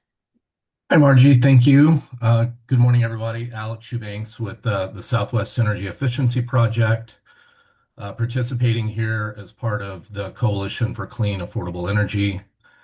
Our highest priority in this IRP is that PNM fully uses demand-side resources, efficiency, demand response, customer-sided solar and storage, and time-varying rates as first-choice tools to meet capacity and reliability needs cost-effectively while achieving New Mexico's clean energy goals. I'd say we are especially interested in how the modeling and the final action plan turn that demand-side potential into concrete programs and procurements over the next decade. And thank you so much for letting us speak this morning. And Thank you, Alex, for being here. Go ahead. Yeah, I don't think anyone else from SWEEP's going to speak this morning. Okay. All right. Thank you so much. Appreciate you being here, and we'll look forward to your helping us craft the right demand side response and efficiency modeling runs if they're not already included in the portfolio. I think, Glenn, we heard from you earlier, Third Act, New Mexico. Glenn, would you like to add your primary topic of interest? Sure, yeah. Just to say a little bit more about Third Act, in case you hadn't heard of us, we're a nationwide coalition of elders volunteering for climate justice, and I am part of a national campaign known as Power Up Communities, working specifically on electric utility policy. So my concerns, primarily reducing greenhouse gas emissions to zero, which is what the ETA requires by at least by 2050, if not earlier in certain cases. Um, and I'll echo what Darren said. You know, the part we're on now is the final 25% of decarbonization, and there are some different challenges as we take up that last part. And those are my concerns primarily. So that would be long duration storage, the long lead time procurement that can go with long duration storage, pilot programs for long duration storage, um, also growing the distributed resources, which would include virtual power plants, so we can quickly meet the growing demand that we're recently experiencing without increasing greenhouse gases. And one other thing, since I was involved in the last round of this, is I'd like to see a cleaner relationship between the timing of the IRP and procurement. Very specifically, the procurement should occur after the planning. Thank you. Great. Thank you, Glenn. Appreciate your being here and your experiences in the prior processes. Very helpful. Let me go away from the roll call list for a moment. I see Kathy Newby is back. Kathy and Travis are part of the PNM Tribal Government Engagement Team. And Kathy, would you like to introduce yourself? And Travis might want to introduce himself as well, since we have some excellent representatives from Pueblo communities and tribal interests here today. Yes, good morning, everyone. Again, my name is Kathy Newby. I'm Director of Tribal Government and Customer Engagement for PNM. Just wanted to make sure that, and Travis Suazo is our Senior Manager on the tribal team. He's been with PNM for 8 years, representing Taos, Santa Ana, and Laguna Pueblos. And I'm Navajo, originally from Tohatchi, New Mexico, of the Bitterwater and Water's Edge clan. Just want to again express our appreciation on behalf of PNM to our tribal partners for participating this morning. This IRP planning is very important engagement for our tribes, particularly those that we serve, and just understanding the uniqueness of our sovereign nations and their interest and your interest in wanting to understand that, you know, you want reliable, affordable power and want to be a part of that. So just want to say thank you to everyone, and just a shout out to all the tribal members, and understanding that, you know, PNM overall has all, you know, included our tribal engagement, and we're very much a part of this integral process. So thank you all. Great. And also, just Travis and I are here for our tribal partners. If there's any sort of follow-up questions or comments that we can assist you with, we're here as a resource to also help guide you. So thank you. Great. Thank you, Kathy. Travis, would you like to add anything?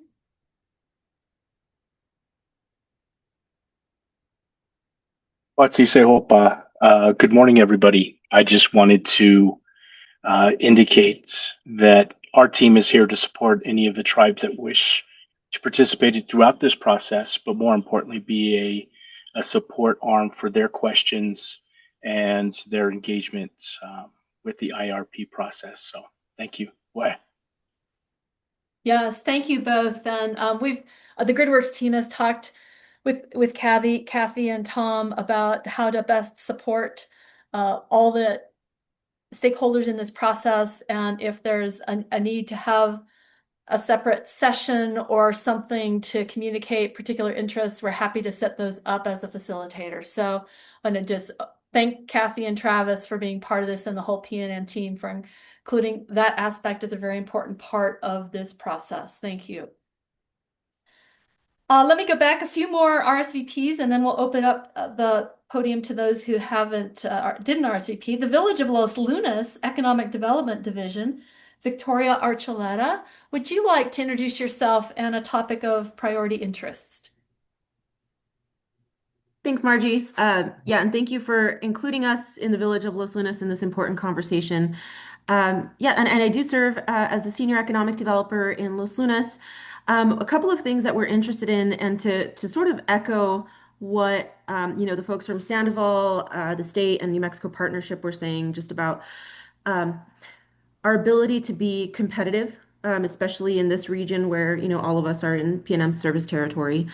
Our community, Los Lunas and Valencia County, just being a major up and coming key player in central New Mexico's economic development landscape. I think we have really a vested interest in understanding PNM's intent to be proactive in their strategies to attract to help us, right, to attract large end users like manufacturers. We at the village can move very fast in a matter of 4 to 8 weeks with our localized permitting. We can move very quickly with the state economic development to provide incentives. We can roll out the red carpet and then the buck stops with PNM, and that can feel very frustrating. And so I know there is a lot of demand. We do have here in Los Lunas the Meta Data Center, and then we also have the Hidden Mountain substation, just a little bit west of that. So some major PNM lines like the Pajarito Rio Puerco that I understand is supposed to connect into that Hidden Mountain, or may already connect. That part I'm not too sure about. NM Rita also has some major lines proposed through Valencia County. And so I think just our role in economic development and power delivery, I think is going to be really important. And we want to be included in these conversations. So again, really appreciate this opportunity. And again, just curious about proactive strategies so that we can be ready for the next big end user, right? Maybe it's not another data center, but what is the next big win for us in Los Lunas, in Valencia County, and for the region? And, PNM is going to be the most important player in who that next big company is. So, on a positive note, we do have, Pacific Fusion. This is a very unique company that shows the connection between Los Lunas, Valencia County, and the city of Albuquerque. As they're preparing to break ground at Mesa del Sol, we're going to actually have a grand opening for their build center later this week here in the village of Los Lunas. So again, just being acknowledged as an important key player in this ecosystem is really important for us. So thank you. Thank you, Victoria, for being here. We appreciate looking into the future for how to increase the economic wealth of the state and what that means to our electricity infrastructure. Let's go to Jamie McGovern. We heard from you earlier today from Walmart. Would you like to introduce yourself and a priority topic of interest? Hi, this is Jamie. Go ahead. Thank you for having us. I really appreciate collaborative forums in states where we can inform process. So these kind of workshops are really valuable. I also appreciate specifically the engagement of folks that pay bills. So customers being here along with, sort of renewable providers.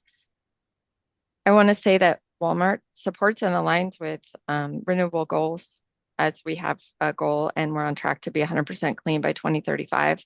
So all these topics about renewable energy are super important to us. In particular, transportation, electrification is a key component, and taking into account for those goals, the sort of removal of greenhouse emissions from the transportation grid. And, I appreciate being sort of last because a lot of folks have already echoed or brought up things that I appreciate. Here at Walmart, we are interested in that for transportation electrification, the site readiness. So that's key for us, both for EV charging stations, but also fleet. So some larger charging. Power quality is probably going to be one of the largest components for us that's valuable because of the increased amount of computer and sophisticated engagements that customers have and the impact of very minute fluctuations in power quality. And then I'm just lastly going to sort of raise up or whatever the continuation of things that are already important and happening. And so I will say things like the continuation of things like Blue Sky and consumer programs. And in that sort of web or comment, the robust modeling of flexible versus variable load. And key to those conversations are key account representatives. So continuation and engagement and looping in of those folks into these kind of things so that we can figure out how to support the grid, but also be, beneficial customers in PNM's service territory. Otherwise, we don't know, and folks don't know how they can be a resource as well as a customer if the communication isn't there for those kind of programs. Great. Thanks, Jamie. That underscores Barbara Chatterjee's interest as well in communicating to the general public and consumer about how they can be part of this equation. So thank you for that. Let's move to the Western Environmental Law Center. I believe we have some representatives, one or more, from the Western Environmental Law Center. Would you like to introduce yourself and topic of key interest? Thank you. My name is Rose Rushing. I'm an attorney with the Western Environmental Law Center. I myself am based in Albuquerque, but we have offices throughout the state and throughout the Rocky Mountain states. Our primary interest in this process is ETA compliance, transition away from fossil fuel reliance in New Mexico, as well as support for environmental justice communities, which could include economic support or diversification, as well as reclamation and remediation of coal sites, as that might come up in this process. Thank you. Rose, thank you for being here. I appreciate your organization's involvement all across the state. So thank you. Also on the organization of RSVP organizations, before we go to open mic, is Western Resources Alliance, WRA. I believe we have some representatives from WRA participating. Would you like to introduce yourselves and primary topic of interest? Hi, I'm Anna Linden Weller, the Senior Policy Advisor for Clean Energy in New Mexico for Western Resource Advocates. Thanks for having us. I believe that my colleague Sydney Beatles is also here somewhere. And previously we had our colleague Jacob, who is our transmission person of interest.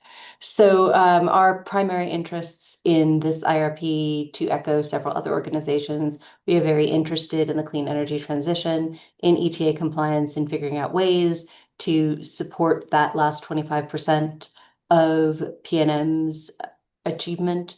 And we're also very interested in transmission modeling for regional markets and would appreciate being included or having opportunities to see some of the foundational suppositions in that modeling.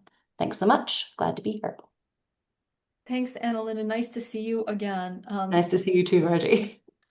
Is Sydney here? Would she like to also introduce herself and topic? Maybe she had to jump off. She might have. She has a very busy day. Yes, exactly. Anybody else from your WRA team?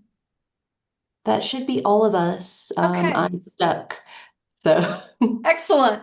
Well, great. Right, Thank you thanks. for that. That does it for the list of RSVPs. Now, before we open the mic to those who haven't had a chance to introduce themselves, let me ask my colleague Kathy Boyce to come off mute and share with you all the 3 or 4 top topics of interest that were gathered from New Mexico Representative Meredith Dixon and her office. Could not be here today, but we did have a short discussion. And Kathy, would you like to share Representative Dixon's top topics of interest before we open up the mic to the rest of our participants today?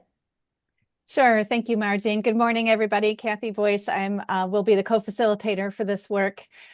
In our outreach and invitations, Representative Meredith Dixon expressed interest, but just wasn't able to join us. So she is represents the Bernalillo County and a member of the House Energy Committee at the state level and quite a leader in the state on energy issues. So Margie and I both spoke with her last Friday and just asked her, what are you thinking about with energy issues and what are you hearing from your constituents? So 4 topics that she summarized for us. First is affordability. She's hearing a lot of concerns about prices going up and seeing that costs escalate elsewhere and just concerns that utility bills will also be increasing. So sort of anticipating future concerns. Also hearing from local communities about batteries, safety concerns and fire issues. She saw a need for education and some information sessions just to make sure that local communities are well informed if they may host batteries. Data centers was the third issue, hearing from constituents concerns that they're doing too much to support large loads at the expense of other customers. And also need assurances that existing customers will be protected as those large loads come onto the system. And then lastly, the ETA, the Energy Transition Act, concerns about sticking with requirements of the clean energy targets and not turning to fossil fuel generation. Thanks, Margie. Great. Thanks, Kathy. Right, let me see. I see a few who've expressed an interest in. Let me start. I've got Camilla and Tom. Camilla Fabelman from Sierra Club, Tom Solomon from 350 New Mexico, and Christina from Clean Energy Buyers Association. Let's start with those 3, and then we'll continue on. So, Camilla, please introduce yourself and your top topic of interest. Thank you so much for that. And I should say I'll have to drop off after this just to attend another meeting. I'm Camila Feibelman. I'm the Sierra Club's Rio Grande chapter director, based here in Albuquerque, where I grew up. And I think the thing that I want to make sure that we're centering is the way that climate change is playing out in the state. These earlier fires coinciding with high wind seasons, the winds getting worse, heat getting worse, flash floods following fires, taking topsoil and kids. Maybe on a less serious note, but still very frustrating, the mosquito outbreak in Albuquerque, a new climate-driven species in our backyards, allergy impacts from higher winds and pollen getting dusted up. I think just helping members of the public understand how serious this is. I mean, I'm sure many of you have kids and grandkids, but this plan really stands to set our energy trajectory for the next 20 years. And I think helping people understand what we're talking about is helpful. I appreciated in the last rate case a clear description of the reasons for cost increases. I think we can all remember that we got a year of $10 or more off on our bills when the San Juan generating station shut down, and that was a big cost savings. So a lot of the affordability issue comes from things like delayed maintenance, trying to upkeep resources that just don't have it in them anymore. So I want to make sure we're talking about this in a really factual way. And then I want us to innovate. I mean, it was so cool when Meta came to town and said, we want all renewables, and now are saying we want some geothermal. Really seeing that innovation and seeing New Mexico be the state that's leading the way because we have to. I mean, this state is getting hotter faster than almost any other state in the country. And that is so serious. And you guys have the chance to be the innovators for everyone else in the country, to show the way. And then here comes the Department of Higher Ed, just one last point, and then I'll stop, saying that they're not going to officialize a sustainability Bachelor of Arts, when that's the work we're all doing. So thank you so much, everybody. Great. Thanks for being here, Camilla. Look forward to your conversations in our future workshops as well. Thank you. Tom Solomon from 350 New Mexico, would you like to go next? Thanks, Margie. Love to. Yeah, I'm with 350 New Mexico, and I guess I got a couple of hats. With that hat on, I want to see the clean energy transition proceed as fast as it can, even ahead of schedule would be ideal. But I am also here as the convener of the New Mexico Geothermal Working Group, and we've been working for the last 4 years to put the foundation in place to make geothermal in New Mexico a real viable clean energy, clean firm option. And it's ready now. I'm actually going to appear before the PRC on Thursday in their public meeting to give an update on the state of geothermal in New Mexico. And I want to highlight that with 5 utility scale geothermal projects announced for the country coming online in the next 4 years, we are on the cusp of seeing real tangible geothermal, advanced geothermal projects at utility scale operating and ready to inspect and measure and find out what their costs and capacity is. And so geothermal should absolutely be a part of the integrated resource plan for PNM and our other utilities in this coming cycle. It has the potential to be the solution for the last 25% of the grid. It's not going to be the cheapest option initially, but it really has the potential to be a player. Almost certainly will be significantly cheaper than new nuclear, and is already cheaper, at least operating geothermal, than coal plants. So I'll make all those points on Thursday. You're welcome to tune in, and looking forward to advancing that interest, making sure that geothermal's got a pretty good spot in future plans for New Mexico. Thanks. Great. Thank you. Appreciate that, Tom. I see a few other hands up. Let me go with the hands at this point, and then I know some others want to introduce. Greg Patterson, would you like to introduce yourself and your topic? Absolutely. Greg Patterson. I am the director of the New Mexico Independent Power Producers Association. We've been around for 30 years. I've been the director for the last 5. And we have some of the names that you have on here that you've heard before: Grid United, Invenergy, NextEra, RWE. In addition to that, of course, we have Pattern and Sunzia and the Rio Sol project. So we are here to help the state meet its ETA goals, affordability, reliability, clean power, and do so from companies that have large enough balance sheets that we can help on the investment side of it to really make sure that we have the resources we need to meet our goals. Greg, thank you for what you do and for being here and part of our conversation here over the next months. We appreciate very much.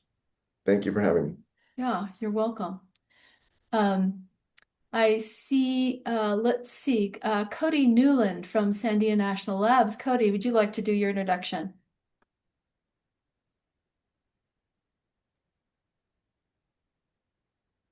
Yep. Sorry, I think my video froze up there, but yeah, I'm Cody Newland. I'm an electrical engineer and senior member of technical staff within the Power Systems Research Department at Sandia National Labs. Also part of a broader group called the Electric Grid Security Group. I've worked with PNM in the past in their past IRP cycle, and really happy to see that the new cycle starting up. We work on a number of different research related projects. related to capacity expansion planning, resource adequacy, production cost modeling, and even have an open source grid planning toolbox that we've developed as a result of our collaborations with PNM in the past.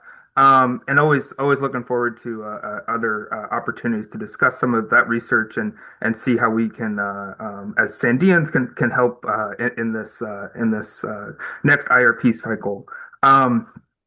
I also mentioned that we do a lot of work around energy storage modeling and analytics and assessing the full benefits and different values and different roles energy storage can play on the grid. So, with that, I think the main points of interest from my side and my colleagues and my research interests from Sandia would be around um, uh, the co-optimization. I think that was a key word, and that's something that we try to put into a lot of our different tools and different projects. And not only is it co-optimizing generation, transmission, storage, and different loads coming on, especially large loads, but also the competing objectives of reliability, the resilience, and also cost effectiveness of different investments. So yeah, happy to engage and happy to take any conversations offline about some of the work we do at Sandia in this space. So thank you.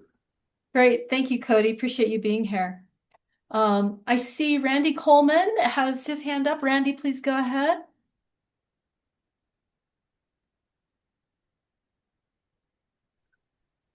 Yes, hi, thank you.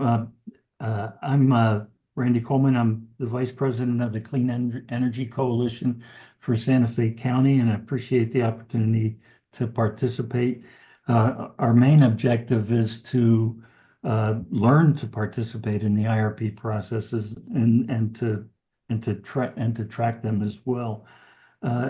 We also have interest in the transition, as you identified, of the PNM subscribers to prosumers. That's a term that we've used ourselves often. And with that, tracking distributed generation in particular as it relates to microgrids, looking at architectures and definitions of service endpoints between PNM and potential public-owned utility models. So thank you. Great. Thank you, Randy, for being here. Appreciate that. I see a person on camera from BEC. I'm sorry, I don't know your name. Maybe it's a Bernalillo County or so. Would you like to unmute and introduce yourself? I know you've been very patient on camera. Could you please introduce yourself? Unmute. There you go. Can you hear me? Yeah, now I can hear you. Please go ahead. No, my name is Bruno E. Carrara, Oh, you're Bruno. and that's therefore it's BEC.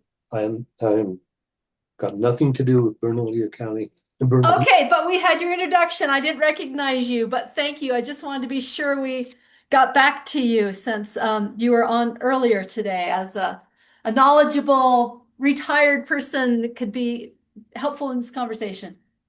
Well, I plan to learn a lot of things, but hopefully I'll have some worthwhile input. Terrific. Thank you. Appreciate your comments. A couple other hands up. Muhammad Abdul Haq from the city of Albuquerque. Would you like to introduce yourself and primary topic of interest? Yes, hello, good afternoon. Thank you again for arranging this meeting. Earlier, you called on the City of Albuquerque's economic development, and I'm with the Energy and Sustainability Division. I'm joined by Ann Simon, who's the Director of Sustainability for the City of Albuquerque.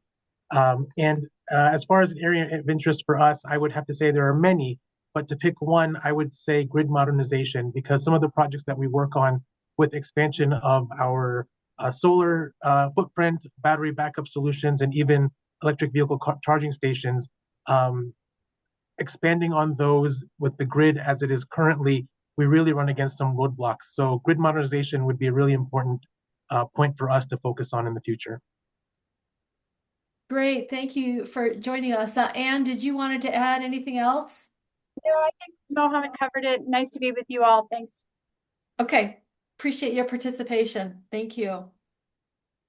I see that Raquel Valdez from Sandia Labs has her hand up. Raquel, would you like to introduce yourself? Yeah, hey guys, my connection is a bit spotty, so just stop me if I cut out. But I'm excited to be here and just get the opportunity just to listen and learn. But I'm a researcher at Sandia, so I represent a very small part of all of the energy research that we do. I think Cody captured what we do pretty well, but I wear a very different hat than Cody, but have the same goals of long-term reliability and resilience.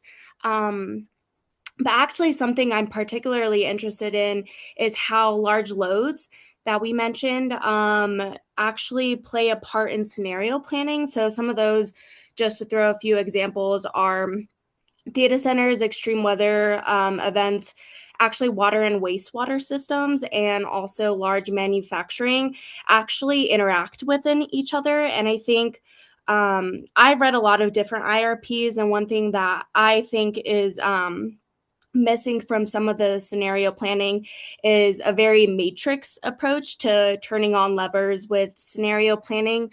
But my background is actually integrating all of the different feedbacks and relationships between those different loads.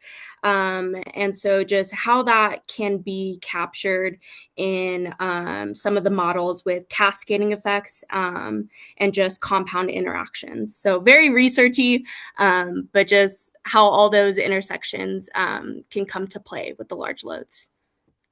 Great. Thank you, Raquel. Great to meet you. And thanks for what you do for the nation. I don't see any other hands up, but I do see a few folks we haven't heard from. Let me just take the risk of asking some who might be on the call that I haven't heard from. Christina Shaver. Christina, I think, are you with the coalition? Can you hear me? Yes. Would you like to Okay. introduce yourself? Definitely. Hi, I'm Christina Bailey Shaver. I am the Deputy Director of Policy for the West for the Clean Energy Buyers Association. This is only my second week on the job, so I got added to this call, and I feel lucky to be part of this group, and we're here to learn, but also we're kind of looking at this from the potential for customer growth. We're interested in opportunities and points of collaboration between our large energy customers and PNM to achieve a reliable, affordable, and efficient electric system. Great. Yes. Thank you. Several organizations requested that we reach out to you, your group, to be part of this. So Oh, awesome. My thanks to other stakeholders for suggesting that we add you to the list. So Yes, glad. thank you, everybody. Thank We're you. excited to be part of it. I'm sure there's others I've missed. So let me just open it up to any other person who would like to introduce themselves and their topic of interest if you've not had an opportunity to do so.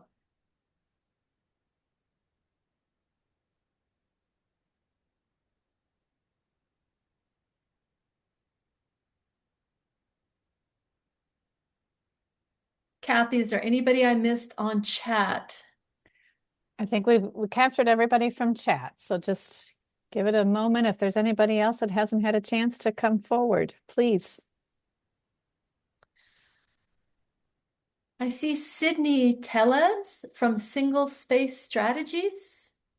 Sydney, are you online and would like to introduce yourself? I see her in the chat earlier.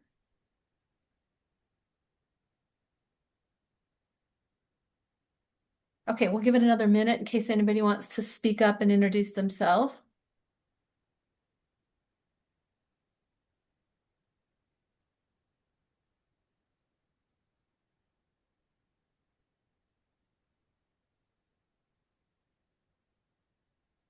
Great. Well, we have a fabulous set of interests in the group that's here today. We're so pleased to have a variety of perspectives, a variety of experiences, and a variety of cultures to inform this IRP conversation. I think it's going to be a great group. If you've thought of something else that becomes your high priority topic that you want to make sure we record in our notes, don't hesitate to put that into the chat as we do our wrap up at this point. So thank you for going through that introduction. It's great to know who's here and what you're interested in.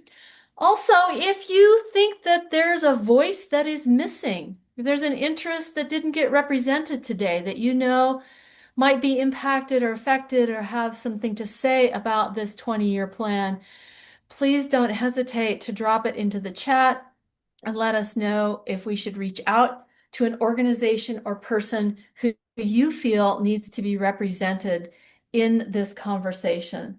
So please feel free to let us know if we need to continue to build our distribution list and reach out to specific organizations.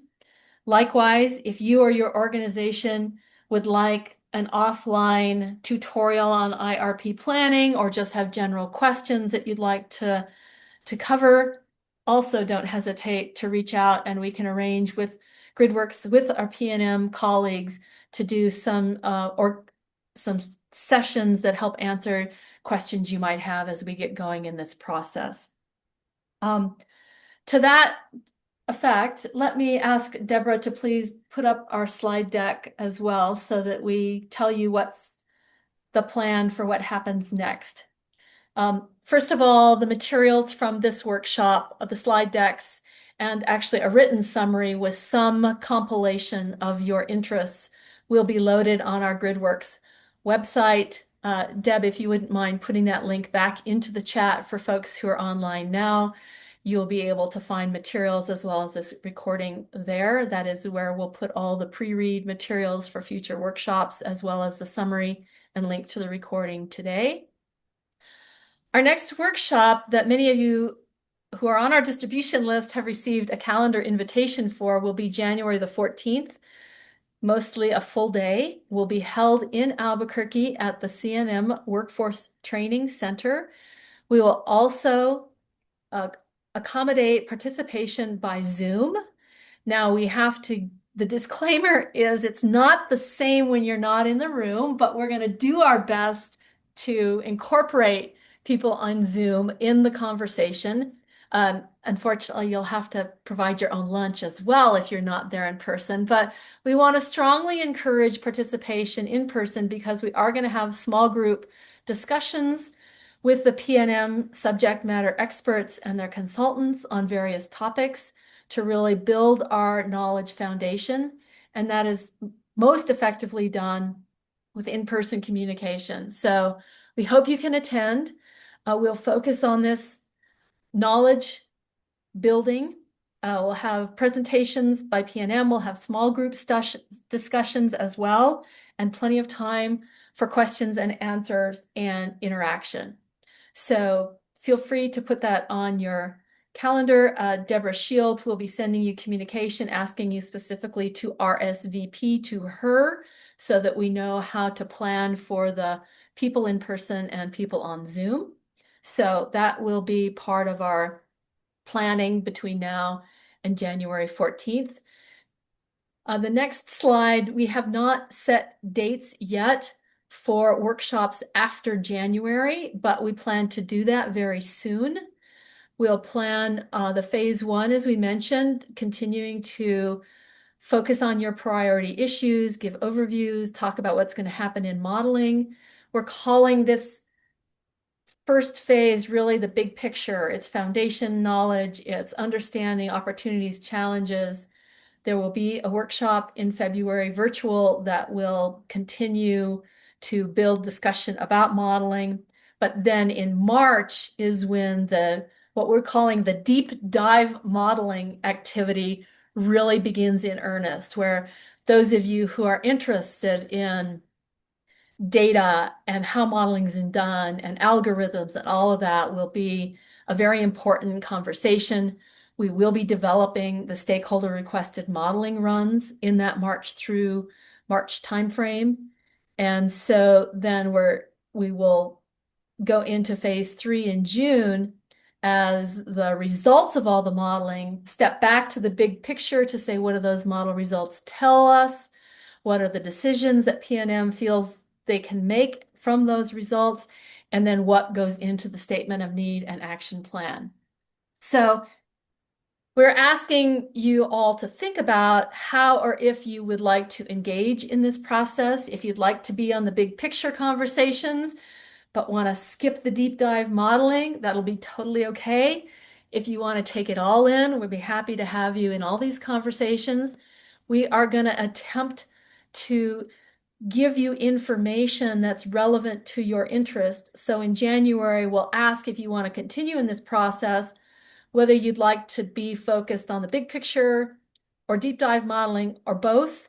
And then we will target our communications and summaries of what's happening throughout the process to the interests of big picture or deep dive modeling. This is our first attempt to try this this two-track process, but we realized in doing these IRP discussions, now this will be our GridWorks fourth time through these, that the very time-intensive conversation about modeling is not for everybody. And it is something that's important and needs to inform the conversation, but maybe is something that some people are not interested in spending the time on that. So we're trying to parse out the conversations to make better use of your precious time and make the conversations focused. So we will ask for your thoughts about which track you'd like to participate in. And we'll do that as we get into the January workshop. We are encouraging everybody to attend the January workshop because it is foundational knowledge. At that point, we'll ask for your indication of which of these tracks are of interest to you. So that is what happens next. Your thoughts about people who are missing from this conversation, your thoughts in January about which of these tracks is interesting to you, and your continued vigilance on emails from Deborah Shields will keep you up to date on our scheduling, and you're welcome to go to the GridWorks website to get information. Before we open up for questions from the stakeholders, I would like at this point give a chance for the PNM team to offer any observations, any reactions, anything that strikes you from today as a surprise or not a surprise, anything that you would like to add in concluding remarks from today before we open it up for questions to the stakeholders. Tom, over to your team.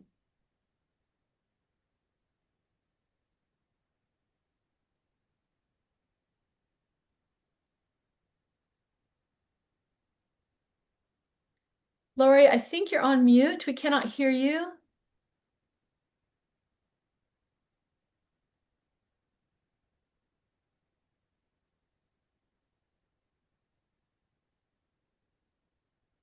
Let me see if I can unmute you.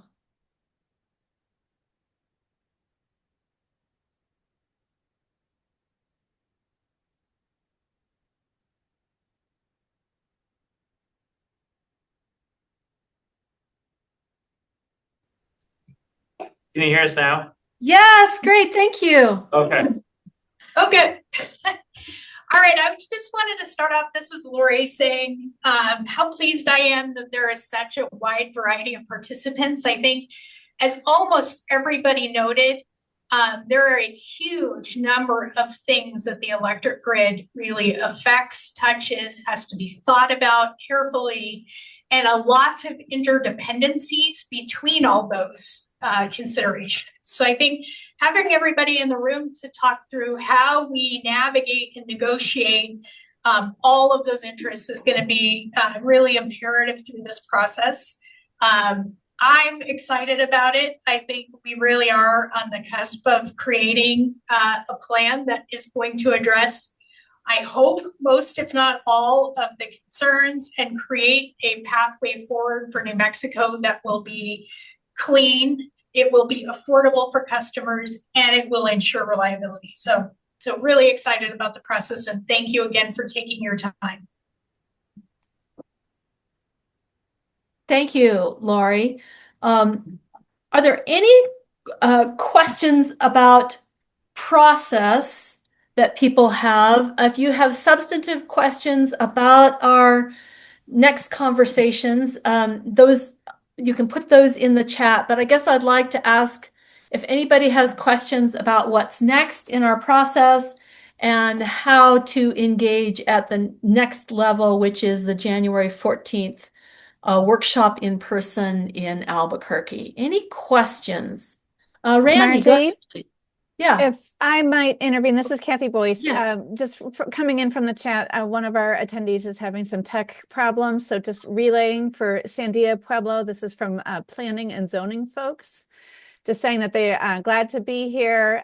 Their interests lie in future planning needs for current and future projects, and also upgrading the Pueblo's current electrical infrastructure.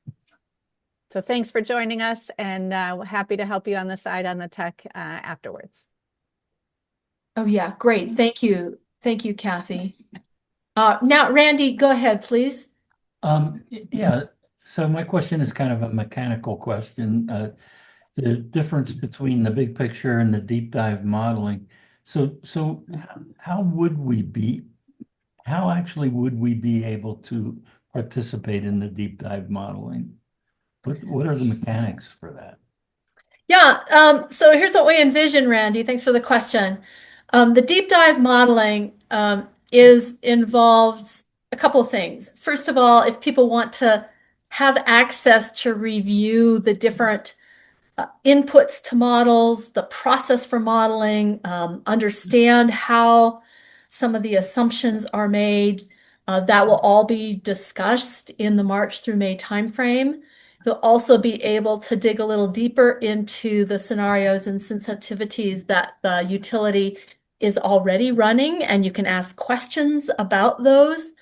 There will also be a conversation about looking at those scenarios that are already being run and asking questions such as, hey, what would happen if we looked at something slightly different?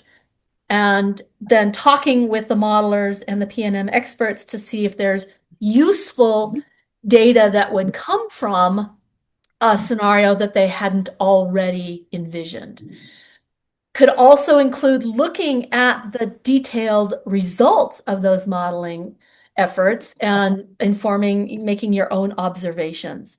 So it really, Randy, involves to whatever level of detail you're interested in, looking at databases, looking at data, looking at results, being in conversations about those results. And it's a very, very technical, very detailed conversation that we know is not for everybody, but those who are interested know that that is an essential ingredient to drawing conclusions for resource needs for the future. Is that helpful, Randy? Sure. So we could bring specific scenarios or use cases that we're interested in, and it probably our best time for bringing that would be at the March timeframe. March event. Yes, probably. We'll give you some more details on that. And what we end up doing is hearing from stakeholders. Maybe there are 4 people that have an interest in how demand side responses are being modeled, or to have a different scenario for that. We'd get those people together along with the modelers and the subject matter experts to define a limited set of runs that give useful information to what the stakeholders are interested in and what's useful to PNM. So it's not that we do the stakeholder modeling requests in a vacuum. We bring common interests together and try to aggregate the interests into a number of meaningful runs. And that, yes, that will start in the March timeframe. Okay, thank you. That's good. Yeah, great question.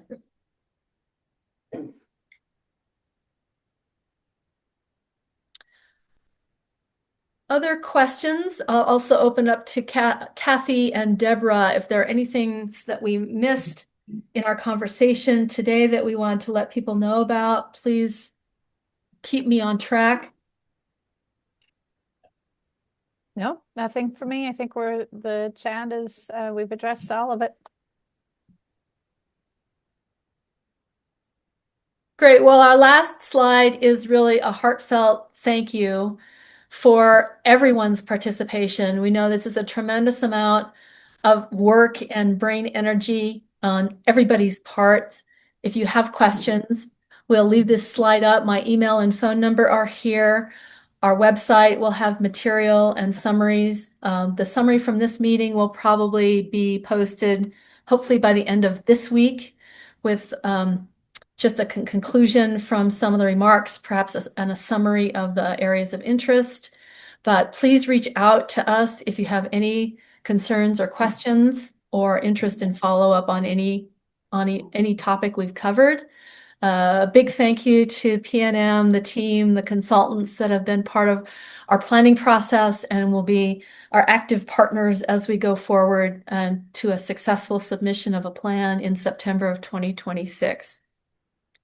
So with that, let me say thank you. Happy holidays and festivities to everyone. Be safe out there, stay healthy, and we'll see many of you, hopefully all of you, in January in Albuquerque. Thank you. Thank you. Thank you. Thank you. Yeah.